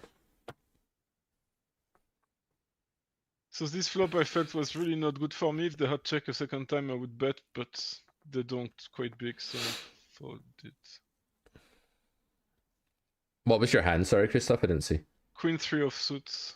Okay. Suited, sorry. Are you playing any bets on flop, or are you defaulting to range check? On this flop, I mean, against a short stack like that, I would bet with a just fit or big fold. hand. Yeah, just fit or fold. I like it. Yeah, and then delay everything else. Yeah, it's fine. Jack 5 suited, I think it should be a call. Okay.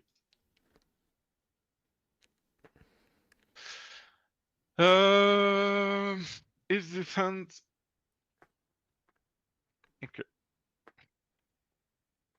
Is this the type of hand that I'm supposed to overbet when I think it's overbet or check. I'm gonna check. This is a good reg. I'm gonna... He has lots of aces. I'm gonna overbet now. Not sure, hoping he has an ace. I don't think he's gonna bluff if he has a pocket pair, so I don't think... If he has an ace, I think he's likely to call. He would have bet on maybe don't call a raise. But I'm not sure. Might go make another coffee and let you analyze this one if you want, actually. Yeah. Cool. Yeah, sure, why not? All right, back in a minute. So he checks the flop, right? Which basically means that he's condensing himself down to like weak queen X, 7x, pocket pairs, things like that. On the turn... Couldn't he have ace-x? Yeah, of course. You can have some ace-x too. Yeah. Of course. On the river, I think you played it fine. On the turn, I think I would just end up betting myself because people are too passive. Like we did the work last week. Do you remember? We saw that people don't stab enough in position in the delay line. I don't know if we did that node yet. No, we did single raise put in position. Yes, we did in position. Yeah, we did that perspective. Yes. But from that perspective, what did you realize? You were not stabbing enough, right? And you're also not c-betting enough. So pool is kind of similar. They don't bet enough. So when they don't bet enough, you want to put money in yourself. And your toolkit is like, yeah, you can have overbets here. And I think, like, theoretically, that's fine. In practice, though, when their range is weak, I would just use smaller bets. So because... So are we saying here that theory is big bets, and that's what we said when there are big cards, etc. But in practice, in practice, the guy just folds too much, so I'm not overbetting when I have a flush. That's basically my thought. It's Okay, like yeah. it's like we saw that overbetting turn is too effective at getting folds, so I'm just not going to do it because if I overbet turn here, I'm expecting too much fold. That's pretty much it.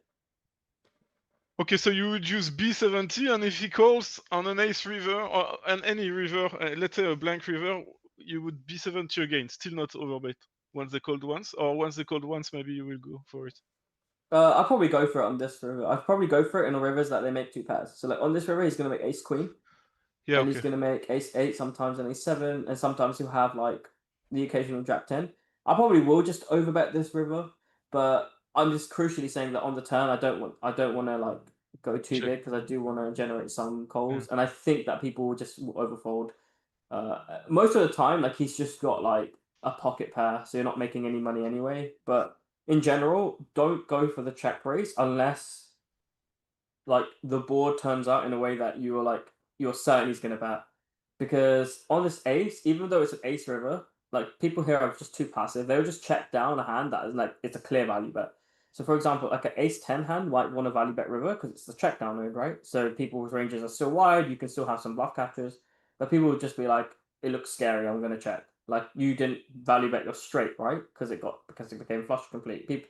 People are in the same kind of mindset. They just don't like losing, so they won't put in bin value bets. So in these situations, you just got to put the money in yourself. Yeah, okay. Continue until P gets back.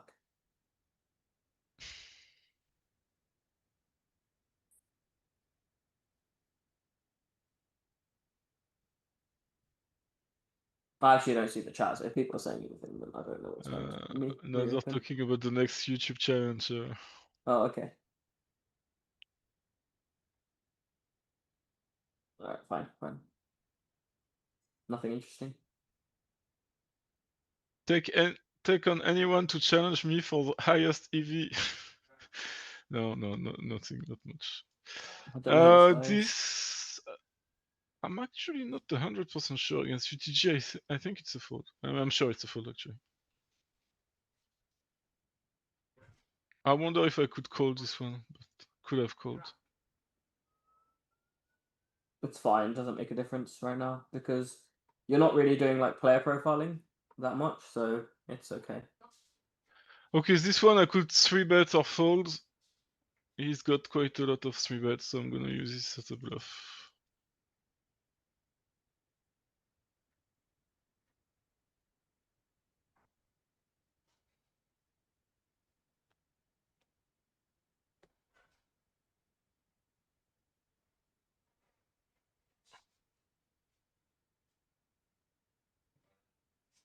What's the green tag?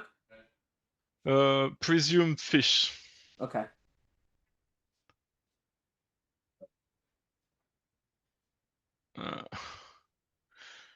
From everything you said, this feels like I should try to overbet this one. Although they can have a queen that they check back, and that would be bad. I don't know. I guess if they check, maybe I can overbet the river. I don't know. We'll see. This one. Is this a hand I could check raise? I guess I have some showdown value. Should I check call, check raise? Not sure.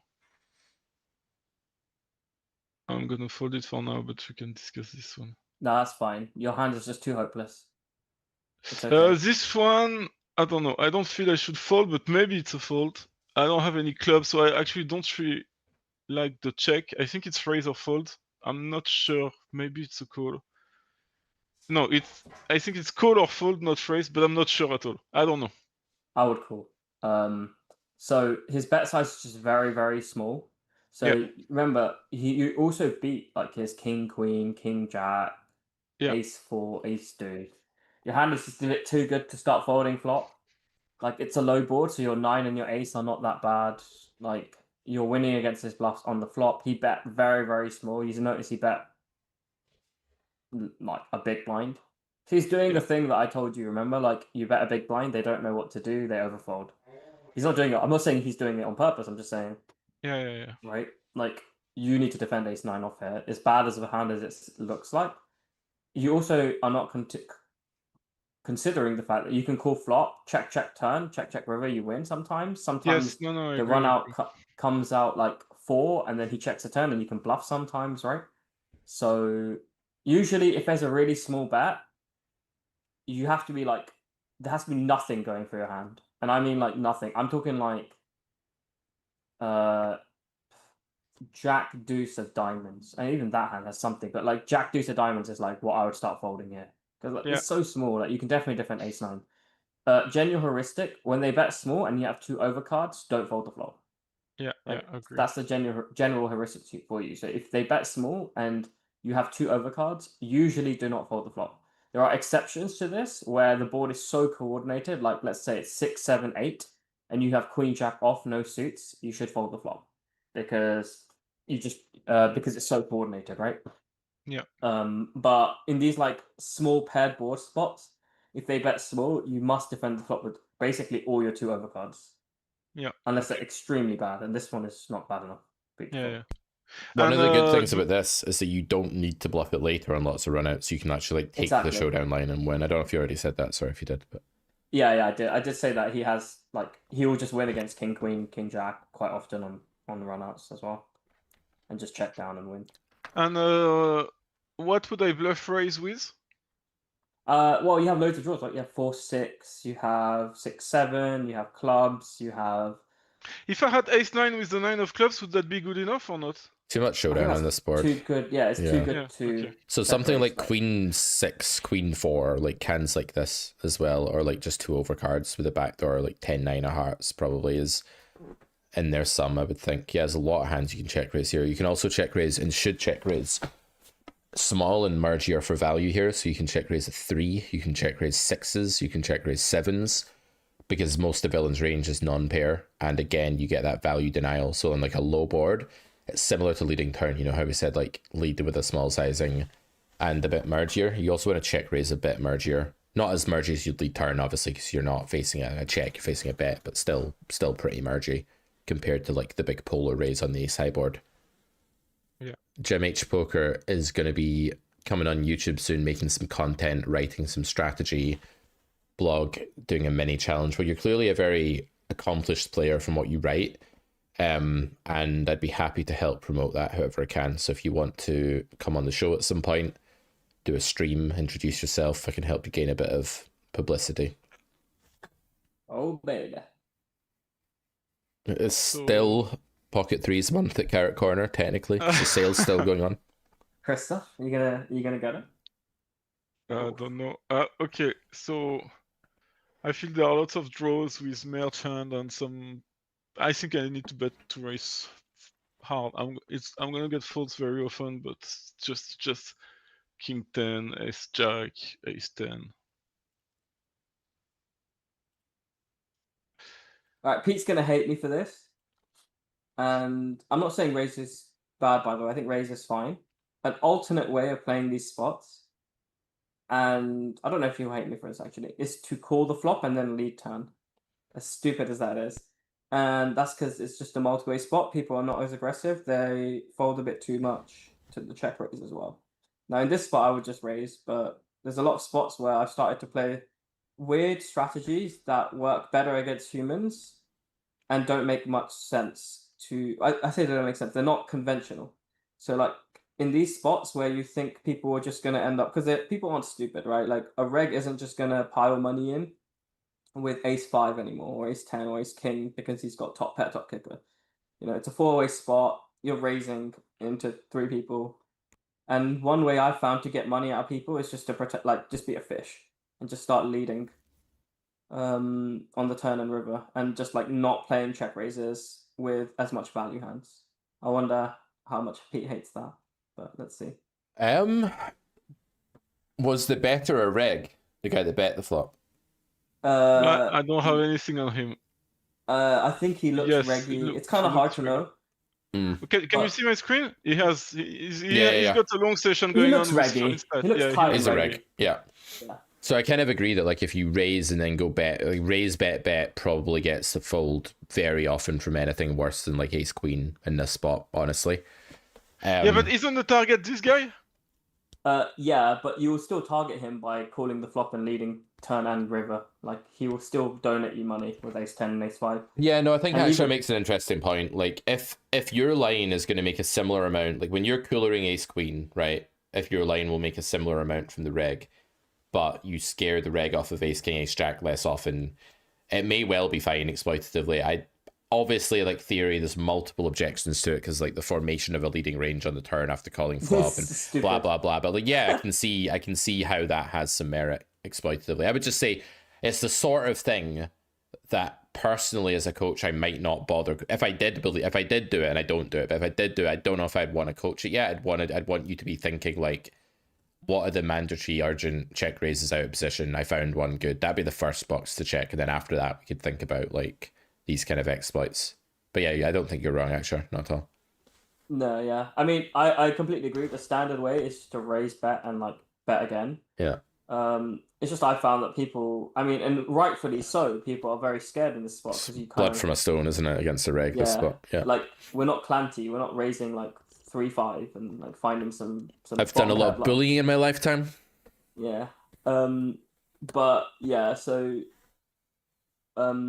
yeah, that's basically the way you do it if you want to get more money from these kind of spots from regs, because they won't fold the turn. They might fold the river, but like let's say they have an ace king ace jack kind of hand, they'll convince themselves to call the turn a bit more often simply because you kind of look like a fish, you know, and you just look like they just don't know what you're doing. But they will probably like end up folding turn quite aggressively if you like check raise the flop and then like bet the turn large. Yeah. Large, we mean 75 pot? Probably slight overbet so that SPR, slight like overbet, whatever gets large. it in. Yeah. Right, guys. We're gonna call the technical coaching side here because I'm gonna let a guest in, and maybe it makes more sense actually if I just talk to this guest heads up because I don't know. Sure. Yeah, I think it probably makes more sense. But yeah, this has been a lot of good stuff in this session, Christoph. A lot of valuable points, and I hope you've found it useful. Get you back on soon next week, I hope. All right. See you guys later. See you guys. Bye, guys. So, introducing now a guest who's going to be appearing on, well, we're piloting the idea, but possibly appearing on Coaching Journeys, season 4, rather. Oh, wow, look at that title. It's actually the right title, but it's the wrong scene. Let's go to the guest scene and change this to mystery guest. And I wonder what you guys think about this as a concept for a show. What do you think about me trying to turn this poker player into an accomplished, successful, winning poker player? I wonder what you guys think about that. Welcome, mystery guest. Ooh. How could it be, guys? You're now on stream, so they can see you. They can see me. Okay, well then it's kind of ruined, isn't it? Really. Cat's out the bag. Yeah. Bags out the cat. Well, what do you think? Are we going to be able to do? No, I don't. Wait, have you got a weasel hoodie on? Did you just show up for this gig with a weasel hoodie? Always. It's very nice, actually. It's soft. It's quality. Triton champion. Trying to channel it, Fair enough. Nothing against weasel. Just sort of caught my eye there. Yeah. So the premise of this season that would start in the new year would be something like, you're pissed off, you're jaded, you're a bit sick of your lack of progress in poker, but admittedly you've not. Am I right in saying you've not really been trying to make much progress strategically? You've recently? under-egged my frustration. Okay. Still, but yes, I haven't tried to make any progress at all. I think the premise of it should be I've tried nothing and I'm all out of ideas. I love it. Yeah. And what are your goals? Like, what would we be trying to do and why? I would like to find a way to win in a pool of people that are all seeing all of my cards. Yes. Okay. Yeah, it's an interesting. I just need to get back to engaging with the game a bit, so that I can find enjoyment. Because it's quite often I used to find enjoyment from trying to figure out like what I'm supposed to do or what I thought might happen or why I would do something differently to that. And now it's just like, no, I'm just going to fold every hand until I have nut, because when I have nut, I'll just go in and they'll call and I'll win because they never fold to me. So I don't feel like I can bluff because like every spot's underfolded, and I don't feel like I can call because no one's ever bluffing. So ergo, there's no point in doing anything. I might as well just never study and just autopilot every session and play like 19, 15, 9 or something and just wait for things to fall in my lap. And then inevitably nothing falls in my lap apart from misery. Chat's like, not happening, impossibility, impossible. Yeah. You're crazy, Pete. Maybe an impossible challenge. Look at this is a hard challenge, I think. Yes, I think this is hard because I am devoid of you know, my mentality obviously was never good, but I'm bottom of the barrel. I did win yesterday. I did win that's yesterday, a start. It felt really, really good to win. Did have kings against ace jack on ace king to get me out of the hole, but we don't talk about that. We just take the green number. So Ernest says if you feel like he's going to put in the work seriously, it might be good content, but I doubt it. And I'll throw that one over to you. I think that's a completely fair comment. But me and you know from me, if we get into something on YouTube, we usually make a good fist of it. When have we made content that's not been, you know, we've only done, we've always done. Yeah, we've always done like one-offs though. We've never done a series. Sure. No, we've never done a series. But everything we've done has been, you know, well received, and we've both put our hearts and souls into it. I don't see why this would be any different. So what I'd probably need from you is like similar to what's happened on this current season of Coaching Journeys. I don't know if you've watched any of it, but we have 2 10NL players racing to 25NL. Oh yeah. You wouldn't know because you spend all your time watching Weasel, but it's been a good show, hasn't it, chap? And I decided, I guess, at the start that the participants had to put in a lot of volume. Like, if they weren't going to play 10k hands minimum per week, like, they weren't going to play hands quickly enough for the series, they weren't going to generate graph and win rate, they weren't going to improve fast enough. You only play on stream, is that right? Like, in the Correct. afternoons. How many hands are you playing a week currently just with that gig? Top end 6,000. Can you stream more? Would 888 allow it or approve of it? Does your life allow for it? I can stream more. I just don't. You know what? Like when I first started streaming, I could stream for 8 hours and I'll be like, oh, I could go for longer. Now I get to 2 hours, I'm like, no, I'm cooked. I'm literally cooked. I couldn't think of anything worse than playing another hand. Don't know where that comes from. I don't know if I'm just older or tireder or like just burnt from the game. But yeah. So the hope would be that if you were rejuvenated and you had a technical focus again and you were passionate about it, that you would need to play more than that, because frankly, 6,000 hands a week upper end isn't going to make for a series that people are going to want to watch, because they're going to want to, okay, they'll watch it, but they're going to want to see progress within a human trackable amount of time. And that might mean that, like I say to you, try and fucking play 15k hands a week, and maybe you don't get that target, right? But that's the kind of thing it would take. And I'm okay if at the end of this conversation today, by the way, Nick, if we were having this off camera, it would be exactly the same message, but I wouldn't be being as much of a dick about it, just so you know the difference. Yeah, I know the difference. But, you know, because we were originally going to have this conversation, just me and Nick, then we thought, hey, we're both poker personalities, let's do it in front of you. So, like, if you said to me, I can maybe play 7k hands a week, like some weeks maybe I'll play more. I don't know, man. I kind of need, like, for it to be the next Coaching Journeys, I think it needs to be, let's actually give this a very good crack. Like, if poker is going to take that place in your life where it's a serious thing, and I know that it is because it's partly your job and stuff, but I think it would need to be, I'm going to work on my game to a point where that's going to rejuvenate me and it's going to make me want to play more, but also you might have to try to play more even when you don't necessarily like really feel like it sometimes as well, just to build the habit, build the stamina, get the hands in. Yeah, I think we'll need some sort of volume commitment that's considerably higher than that. So how would you feel about that? Considerably higher. I reckon I could get to 10. Yeah. Okay. Would that be enough? Some weeks I'm just not here as well, remember? Like some weeks I'm just not around. Mhm.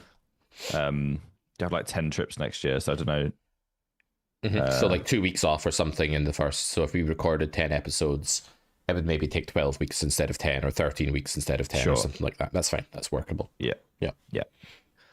But yeah, no, I can put. I'm sure I could put more. I could just literally stream for an extra hour, like when I stream, or I could, or I could just play like an hour session at night. You know, after I've reset, if I'm feeling tired. Yep. Yeah, I'm sure I could find a way to squeeze more hands in. And as for the coaching, I think some of it could be like sit in, sit out sessions, like real time stuff. Some of it would be like hand review with themes. What I'd like to do is find bullet point approaches where 1 week we're like, okay, we're working on your single raise pot game plan, theoretical, then exploitative. We're working on the order of your thought process. This is how I want you thinking about the turn. This is what you're currently doing. This is how I want you thinking about it. And then you make that like a focus area for the week. You go off and you really like try and make sure that when those spots come up, you review them. You think about them in that way, and then we maybe review a bunch or whatever, and move on to a new area. But I'd like to think I could arm you with like, throughout the course of the series, like 10, 12, 15 things that we work on. Some more to do with your understanding of the game and your thought process, some more to do with exploiting. The part that's making me a bit squeamish is like how I'm going to cope with the fact that all these regs are watching you, your mental game around that, the fact that they can see every hand.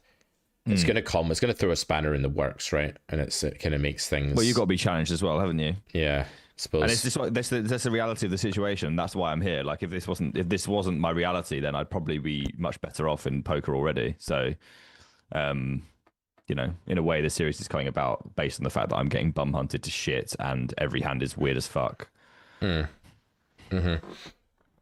So, like, what sort of people are in the pool? Is it like good players that are coming down from higher stakes and coming after you? Right. Yeah. Okay. So every time I sit down, there's probably like five, around five, give or take here and there, 2 or 3 people that are just like big, like top regs in other pools that are just dropping down to like fuck me up. So like Lamar, I don't know if you know the Masked Man. You might know the Masked Man. He's been playing the last 4 sessions. We had a happy hour on Ace Tape last week. So, and he's just popped it. He used to play like 200. He's been taking time off, but like I literally just sit down and the geezer is 3-bet, 4-bet, and he's all in every hand against me. Like it's just not a realistic cross section of, you know, probably like the regular 25-0 session. There's other people that obviously they're 3-betting against me like closer to 20%. And sending it in like most spots, and like being super sticky, and I find it really hard to like know, because they're also smart enough to like be figuring out like what kind of things I'm doing and overfolding and what because I'm saying everything I'm thinking out loud, otherwise my stream's boring, right? So like I find that extreme. That is the biggest challenge I'm having for sure. So against that subsection, we've got 2 options, and I think I know which one we should start off with. One is to like play rock, paper, scissors. And I don't like that option initially because they'll see every adjustment and you won't see their adjustment. So you're already just on the back foot. If you try and say like, let's take them to the streets, let's be Helmuth and like trap this kid. Just call down every hand, like they'll start adjusting thin values and right. And if they're really good poker players and they're better than you, like it's not good to go toe to toe with people that see every hand you play and you don't see any of their cards apart from like the odd showdown. Like if they're the clever type, if they're like I don't remember the guy's name, but like there's some dude that just like spews every hand regardless in your pool, I'm sure. Like if it's like one of them, then you probably should just take all these spots and call, like the will-be mindless ones who are just doing it for like the TV time, right? That aren't really counter adjusting, but like you'll have a subcategory of the ones who can counter adjust.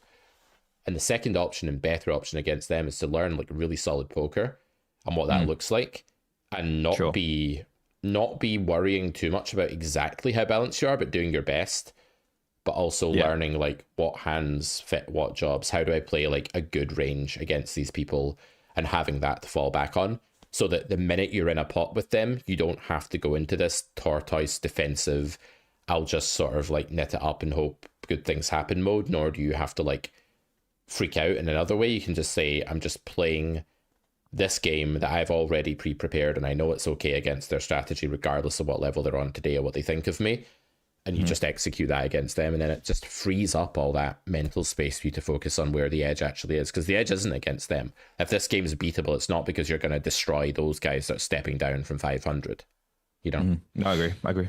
So we do that against them, and then there'll be other categories of players. So there's also just like stains, as you call them, right? Like really nitty guys in 888 that are just ABC vanilla nits, right?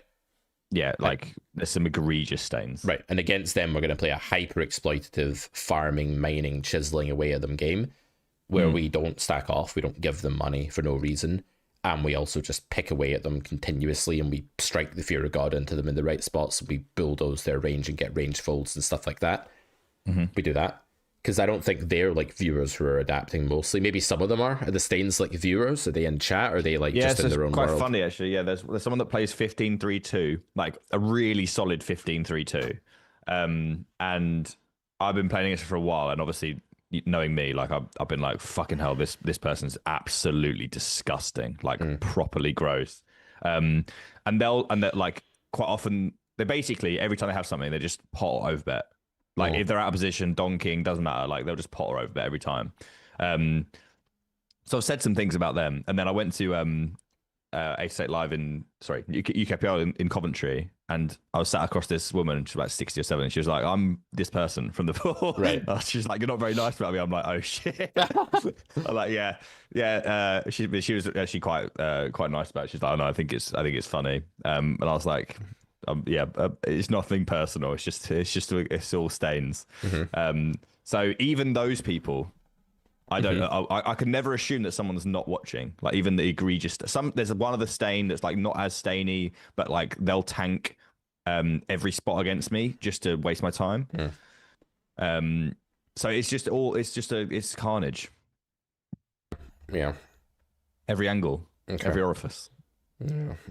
So with them, I think we just treat them like they're nets and we don't worry too much, because if they were capable of doing anything, you'd have found out by now.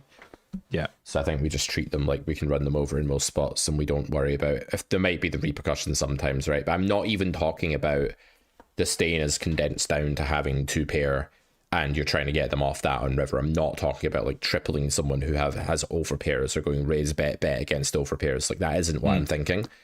I'm more, maybe raise bet against over pairs when the board like doesn't brick everywhere, you know, when the board like brings in a bunch of stuff, but mainly thinking about bluff lines that are just in spots where they don't want the pot, where we're just like bulldozing their range in loads of spots where they're not going to defend at the right frequency, right? So we'll do that like to death. We'll do that all the time.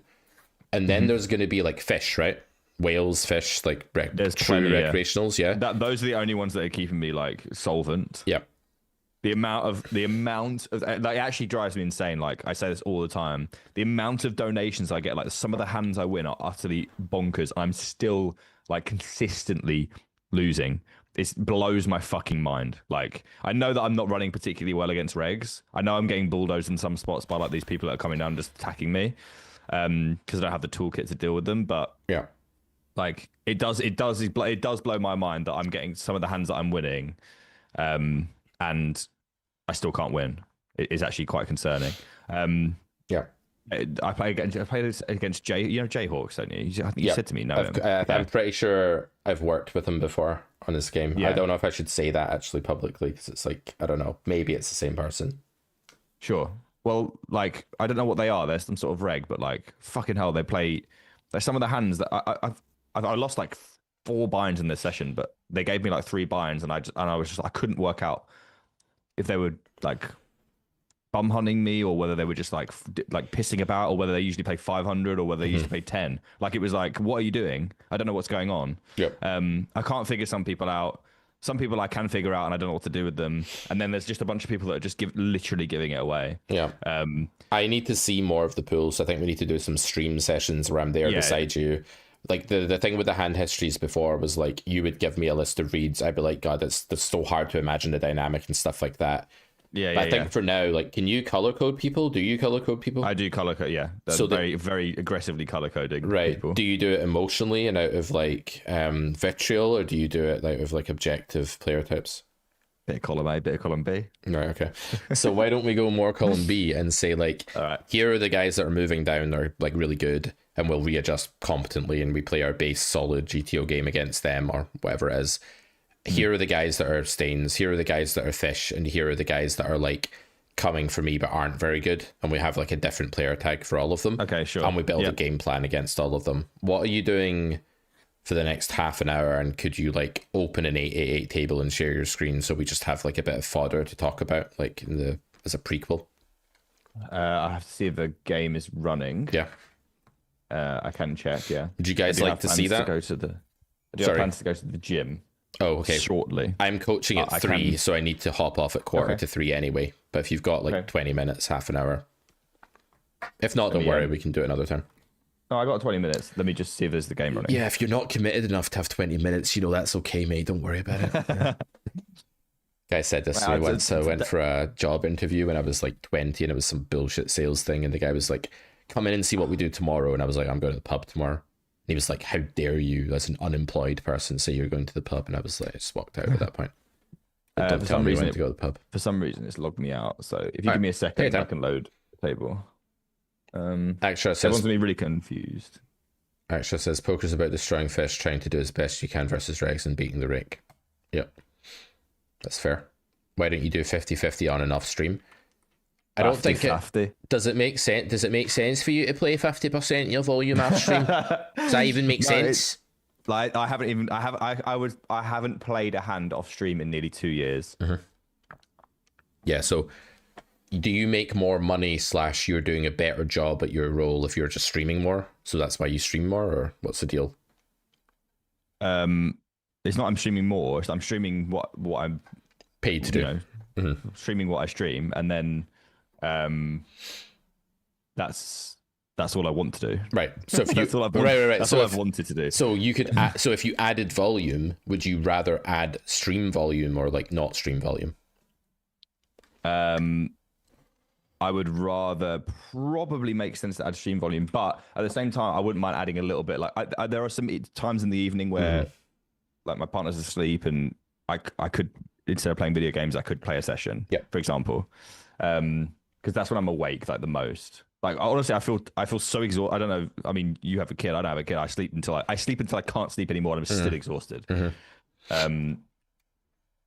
So, oh shit. Sorry, 2 secs. Apparently Sorry, I need to try and log in, and it's taking too much of my brain. I'll let you focus on that over chat. DT says, is trying to play close to GTO not the best strategy against people going crazy against you if you think they're better at the street stuff? Yeah, exactly. Like playing something solid against people who are better. Like if there's an opponent who's better than you, who's kind of probing at you and trying to cause you to react and then try and gain the upper hand, and they're better at that than you, and they're seeing every one of your hands on stream, it's probably not a good idea to go toe-to-toe in the exploit streets, because you will never be ahead.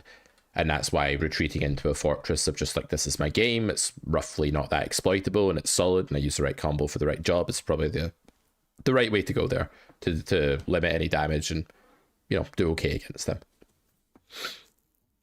All right. Okay, we're good. I really don't want to lose my profit from yesterday. Is that all right? I just don't lose it. This is definitely something we'll work on. Oh, that was bait. Yeah, you fell for it. I fall for it every time when a student does that. Like, starts screaming at the student, and they're like, "Man, I just paid for all this coaching package," and you start screaming at me. It's like, well, don't say stuff like that then. All right, you want me one table, yeah? Yeah, go for it. What do you want me to share this or on? 2 tables? What's better for you? One table sounds absolutely disgusting. Right, good. Go 2 tables. We'll change view. How can I share this with you? So on Zoom, I'll enable it. It's enabled, so just share screen at the bottom of the Zoom call. Little green arrow button. So this is just a fact finding exercise, or what? It's just give some content while we chat, and I just want to see what you're like when you're playing with me watching, and I want to see how it goes, like playing a few hands with feedback. I'm just feeling out the waters so I can go away and process basically like the best approaches. Sure. Can you see this? Yep. I just need you to make the table like. Yeah, we're doing two. We're doing 2, aren't we? Sorry. Yeah, I'm not making. Oh, here you go. All right, cool. Right, I'll change. I'm pressing the 2E button a lot. I don't know if you're going to tell me that I can't do that, but I'm just gonna let you talk and play for a minute. We'll maybe sit out. It's so weird. Like, I know this is technically on stream as well, but as soon as I like load any amount of tables up, I'm immediately like just tapping the buttons on my stream deck to like go between each table instead of, because they're already there. I don't need to do it. But you know what I mean? Yeah. Like I'm pressing my stream deck like all. It's just weird. That's how non-dialed in I am to watch stream play. Yeah. I'm just fixing this for you guys. Sorry. I'll get these two tables in the right place in just a second.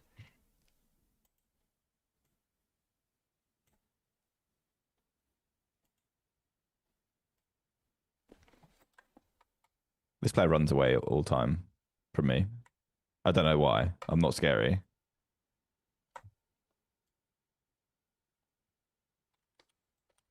Okay. You'll have my full attention in 1 second, just making this look good for people.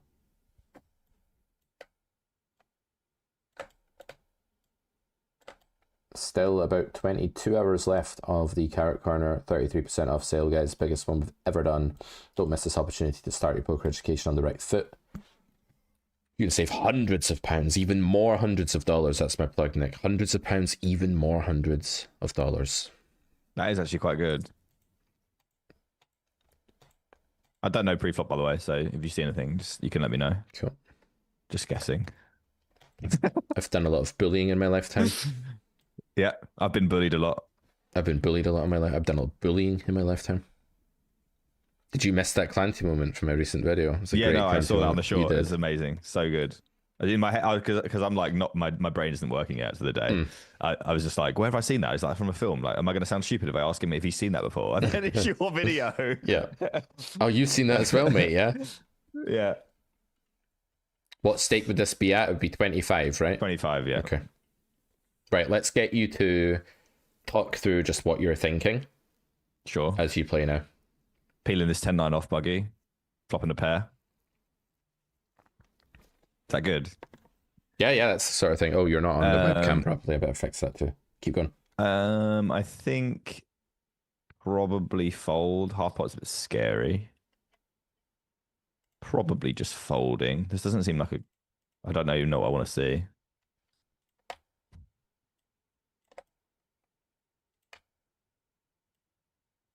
That's not what I paid one big blind for.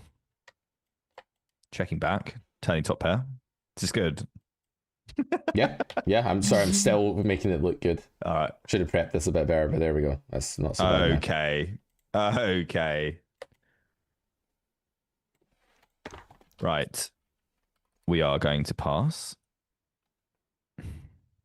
Sure.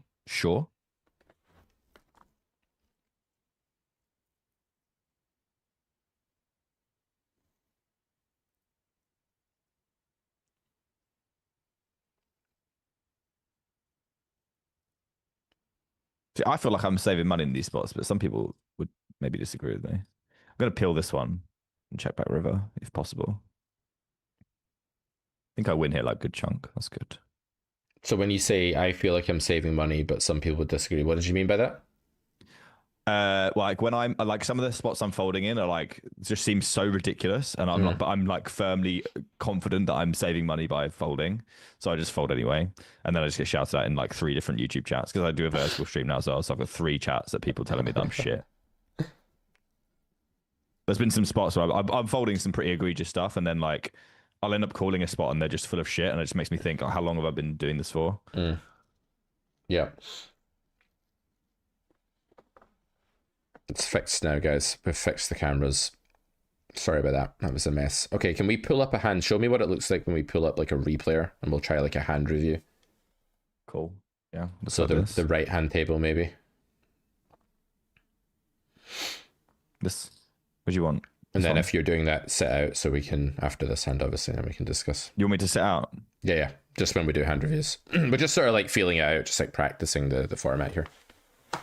So just clarifying, I'm sitting out. After that hand, yeah. Okay, well, let me sit out then. I don't think I'm squeezing with this geezer in here.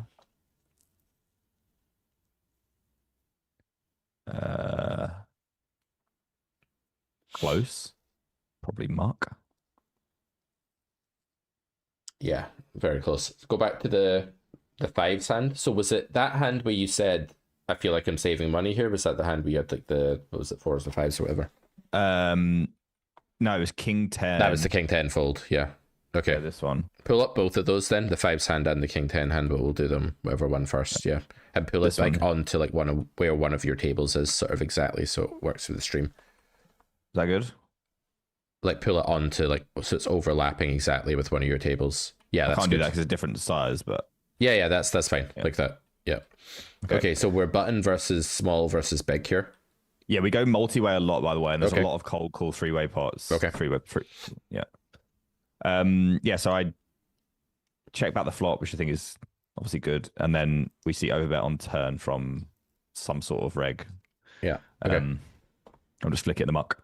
Okay, so what do you think the theory of this spot is, just to begin with? Like, what do you think the overbet range should be here?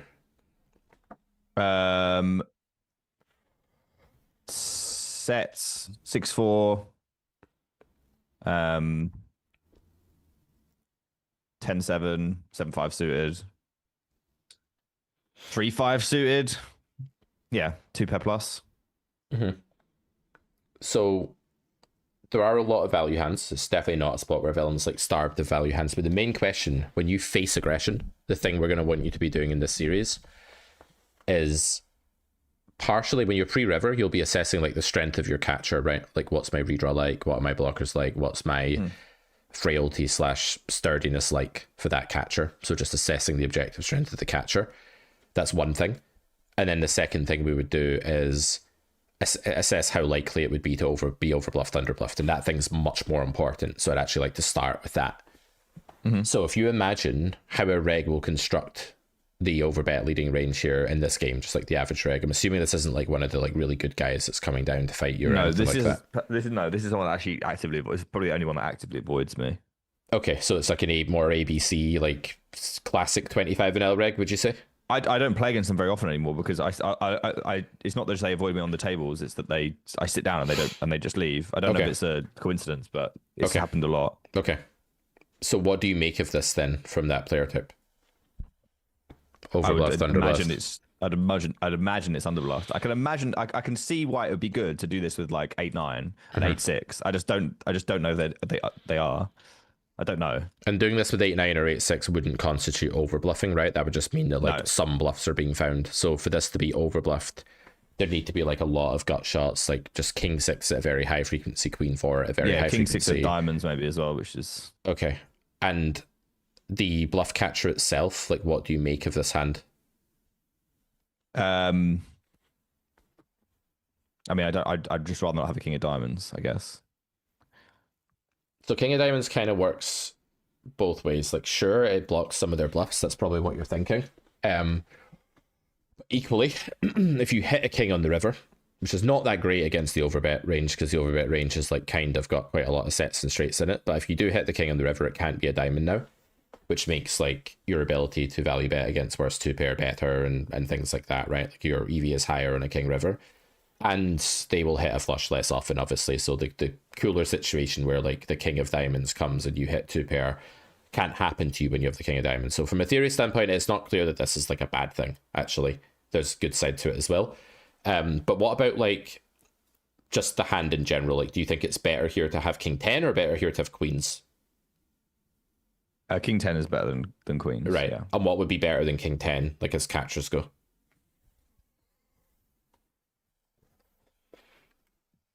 Better than king 10. I feel like I'm getting led down a certain path here. Go for it. Go down the path. Probably don't have many. That's not what I'm doing. So remember, the Okay. first thought of like, is the spot overbluffed, underbluffed is the most important one. So we're never going to tell you, call here, because if you're folding this, you're folding everything. That's not a thought process we're going to use unless Yeah, like, I'm not really bothered about that. right, sure. exactly. Unless we're against like the really good player that's bluffing a lot, we're not going to use that thought process. So I'm actually okay with this fold because king 10 is a good to average bluff catcher, and you're facing a line where the guy has overbet with a fish in the pot and he's an ABC style rig. And when you put all of that together, I think underbluffed, and it's a wide value range spot, right? So when you put all of that together, I think going with like underbluffed is a good verdict, and folding all but your best redraw catchers or all but your high redraw catchers in an underbluff spot's the right approach. A better catcher would be something with redraw. So if you had like 5-4, 7-6, something like this, then you've got way more blockers to their nut region, and you've got redraw yourself, and it's just a way higher EV call than King 10 in this case. So I'm actually on board with this fold against the described player type, but I think if a good player did this, like a good aggro, like I call them MDA regs, but you know, the players that are more like hunting the pool, looking for edges, being aggressive, they're going to be overbluffing very quickly here, because as soon as the gut shot floodgates open, they truly open in a spot like this. So I'd like to see you call and play this hand against someone like that, but against a more ABC player that overbet into a fish, and you've got an average catcher, and maybe average. Those good players catcher. against me are just all in on the river, by the way. It just doesn't matter what the river is, they're just all in. So you just call against them. If cool, you're going to play brilliant. exploitatively, you call because they're overbluffing. Because if the river's a brick, they don't get to, if your read is right, they don't get to follow through with the same frequency of unmade hands at bet turn, because on turn those unmade hands had a shit ton of equity in EV, and loads of their investment EV came from hitting and stacking you. So if the river is a brick and they still do that, they're massively over investing for the strength of their range on that node, right? They've got way too many bluffs if they do that. Cool. Yeah. Sure. Cool. So that's just like a very quick example of like how we can make, like, I think you made a really disciplined, like really interesting fold there, but how do we frame it a bit more? Well, we just go to like overbluffed, underbluff right away, which you did, and then we assess strength of catcher, and then like, do we deviate the folding catcher? And it's like, yes, we're going to be heavily combining like a theory-based approach with like ruthless exploitative action. That's the goal for getting a big win rate. All right. Cool. All right. The other hand, you had like 5s or something, was it? 5s? I'm going to coach this hand in the style of Clancy, ladies and gentlemen. Oh no, my ass. I had 7s? Maybe this one? Sorry, 7s. He had 5s. Yeah, I'm misremembering. Okay. Yeah. Replay this one for us. Okay, so would you like to replay the hand? No. I peel versus this geezer because I got 3 tag players behind me. So if I had like blue tags behind, which is bum hunt / reg, then I would not peel this because I'm just gonna get squeezed way too often. And what does bum hunt mean? Does that mean like the guys that are really good, or does that just mean anyone that's coming after you? It means anyone that's there because I'm there. Okay, so the blue tag needs, so that's a very egotistical main character syndrome tag. It doesn't actually. It's not. It's just a fact. They Now, come in and say, you're being come to battle. defensive. You're being egotistic. You're I'm being not. They literally come into chat and say, "Oh, I'm here to battle for 2 hours." What I'm getting at is that, like, on a serious note, what I'm getting at is if they're there to battle and they're good, like, that's one tag, and if they're there to battle and they're bad, that should be a different tag, and you should be able to tell quite quickly. Not quite quickly, but ultimately you should be able to tell like who's punting and splashing and spewing, and who is like actually a strong reg that's like come down to get you. Okay. But right. I don't want to label them as different as like that, because then they know they're all watching. So I don't want to like label them differently and then be like, wait, hang on a minute, what do you mean? You know what I mean? I wouldn't worry about it. I mean, just have to keep it in my head. Is it that bad? If you think someone's not that good and you tag them as not that good, like that's just professional. You're just doing your professional job as a poker player. Yeah. Like, you don't have to call them like a rude name. You can just be like, or you could have like mid stakes hunter, other hunter. There you go. Then it's not so offensive, right? Okay, sure. Right. So 7s, and we cold Checks called. through. Yeah. We cold called cutoff versus orange tag, and orange tag is. This is the orange tag is slow roll when possible. Again, a tag that doesn't really help us much, but okay. What kind of player is this in a more EV centered sense? It's the same person as the one that overbet the last time. Okay, so kind of ABC. Yeah. Not like a warrior reg. Okay, cool. So yeah. All right. So we cold call. Flop is king 6 deuce. And what's green again? Green is seen with less than a full stack, probable fish. Right. Okay. Yep. So talk me through your thought process on turn.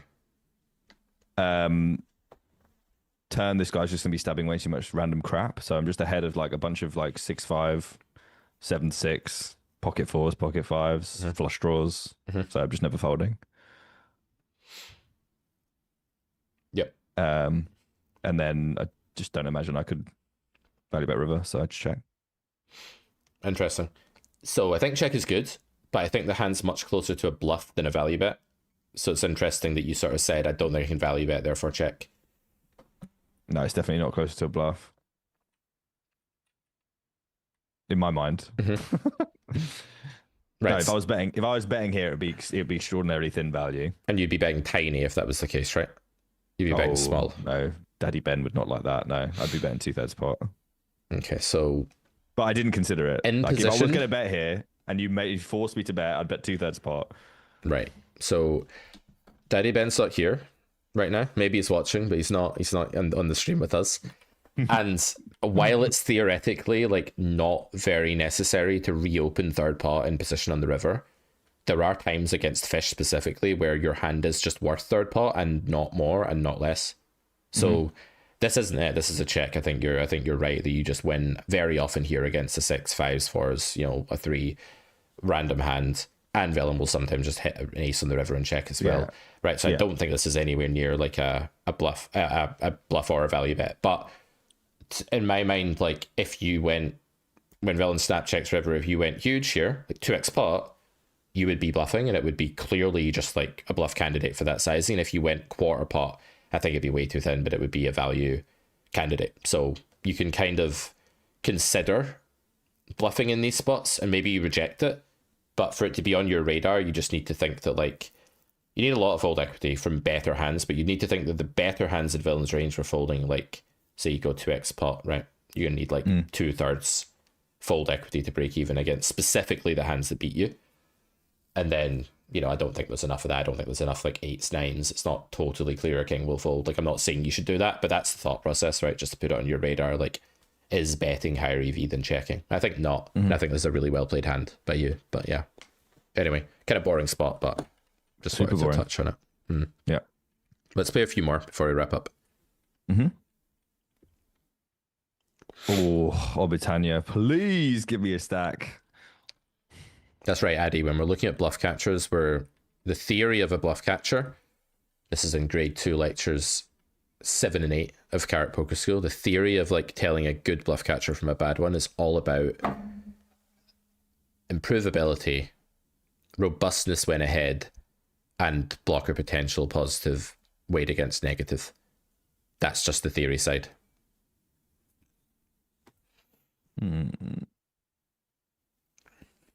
I mean, I guess. Sure.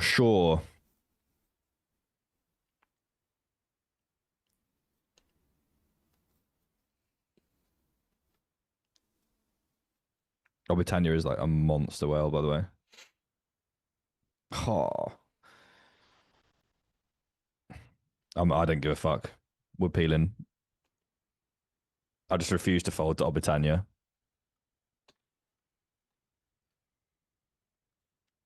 For 8.8. I'd fold for 10.8.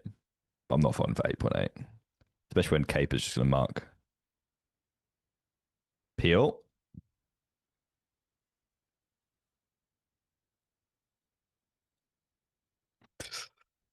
Oh boy.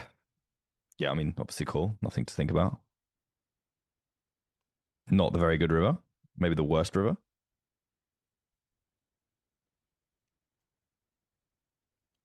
Very bad river.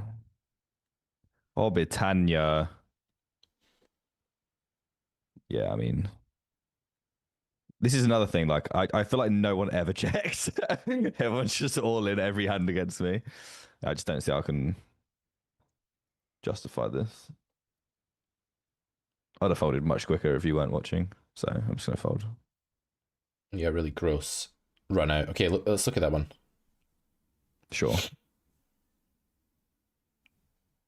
So I think flop and turn are like I like calling pre against a monster whale. Like, is this by monster whale? Like, would we be shocked if he had like 7-5 suited for this squeeze? Not overly, no. What about like ace 4 off? No. Right. Okay. So we're talking like really quite a wide range then. Yeah. Does I mean, he? their VPIP's like 70. Okay, so like pure spew maniac kind of player. Yeah. Okay. So the thing to always bear in mind against these players is that because their pre-flop hand selection is so ridiculous, they can have far more air than other people can. So like when you call flop and turn here, they can, like, if they're betting with a load of ace-x, like if they're betting with a load of naked ace-x, right, they're also betting with like tons of like gut shots, king high, other hands like that, and maybe merges. Like this player might have 4s or 3s or 5s or something like that as well. It's possible. So let's go to river here. How likely do we think it is that an ace, like ace 5, you know this player better than me, like you don't have to give a definitive answer, but like what's the likelihood of ace 5 jamming here? 50-50. Okay, so they can be merging like quite extremely here. Okay, so I would call the river because when you land against a range that is really crazy and you need to win, what do they go all in for on river? Like, is it just under? Yeah. You need to win 31% of the time. I think it's just too easy for them to have a random air hand. So the way I would think about river is when you're bluff catching, is it overbluffed or underbluffed? You can think a little bit about your blocker and your combo and stuff like that. That's just a little factor, and you have a very good bluff catcher, right? You block flushes, bolts, ace jack, stuff like this, right? So you have as your range goes, you have a pretty damn good catcher here, especially against a whale, because a whale doesn't bluff as selectively. They don't get to the river and say, I'm all in because I have the queen of clubs in my hand. They just bluff when they feel like it. So the queen of clubs is every bit as functional as a positive blocker as it is in GTO, but not as functional as a negative blocker, if that makes sense. That's a good tip to remember against whales. Now, the reason I'd call is that when we're bluff catching river, we should think, what's the air that they land with? Like, how much air do they land with? And then how likely are they to bluff if they land with air? It's like holding the gun, pulling the trigger. This is a very useful metaphor for a lot of people. Based on their pre-flop range being mental, and the fact that they have queen 10 offsuit and king queen offsuit and king 10 offsuit and maybe even like king 5 suited all the time, and given that they're also mental post flop and could easily bet flop and turn without any standards, right, without any equity sometimes if they feel like it, I think we kind of have to say that they land on the river with still quite a bit of air here. Even though an ace came in, even though it's the worst card, it's not actually very relevant whether an ace is one of the worst cards that could have come, because then you're comparing the river to the other cards it could have been. What's relevant is what your EV is for calling on this card, because we know your fold EV is 0, right? So all you really need to figure out is like, is it plus EV to call? So if they're holding the gun really often, and we know that they're pulling the trigger pretty often as well, it's hard to imagine here that we don't win against this player a third of the time. I think it's actually closer to 50-50. I think we will lose a lot, and it's going to be really annoying when we click call and they have ace 10, and like they've just kind of merged river and they were just spewing all along. They've got ace 10 of diamonds, and you're just like, oh god. But equally, you're just going to see like 4s and 6-5 and king queen and king 10 enough of the time. You have king queen off. What does an offsuit Broadway do to somebody's range, right? Bloats the hell out of it. This dude could be squeezing all the king 10 off. So let's practice that in future, like landing range, and then how likely are they to execute the bluff from that landing range? The air sort of passes through those filters, if that makes sense. And then like the mental game hurdle here is like, I'm going to look dumb when I call and lose here and it's going to burn. Like, how do you feel if you call here and villain's just got like, I don't know, ace jack or something? Pissed off. Yeah. Obviously. Yeah. And how do you feel when you fold and just lose the hand? That's more manageable for sure. Right.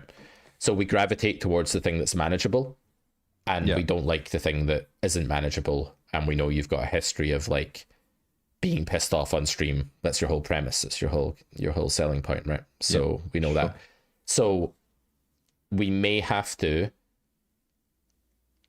embrace more of these negative outcomes in the short term in order to be making more winning plays. I would guess, and correct me if I'm wrong, but I would guess that you have quite a steep downward red line, that your red line's not very healthy. You'd be correct. And I think that's because the spots you don't invest in are more comfortable to you, but many of them, when you really break it down, you kind of have to invest in. And I think the minute we've got the 70 VPIP guy, then that flop comes down, there's almost no run out that we can fold because everything's going to be so overbluffed, even the ace river. I'm glad that hand came up because that might be capturing like a lot of the stuff that we can improve. And we'll do like a segment on bluff catching at some point if we go all in this series. Sure. Cool.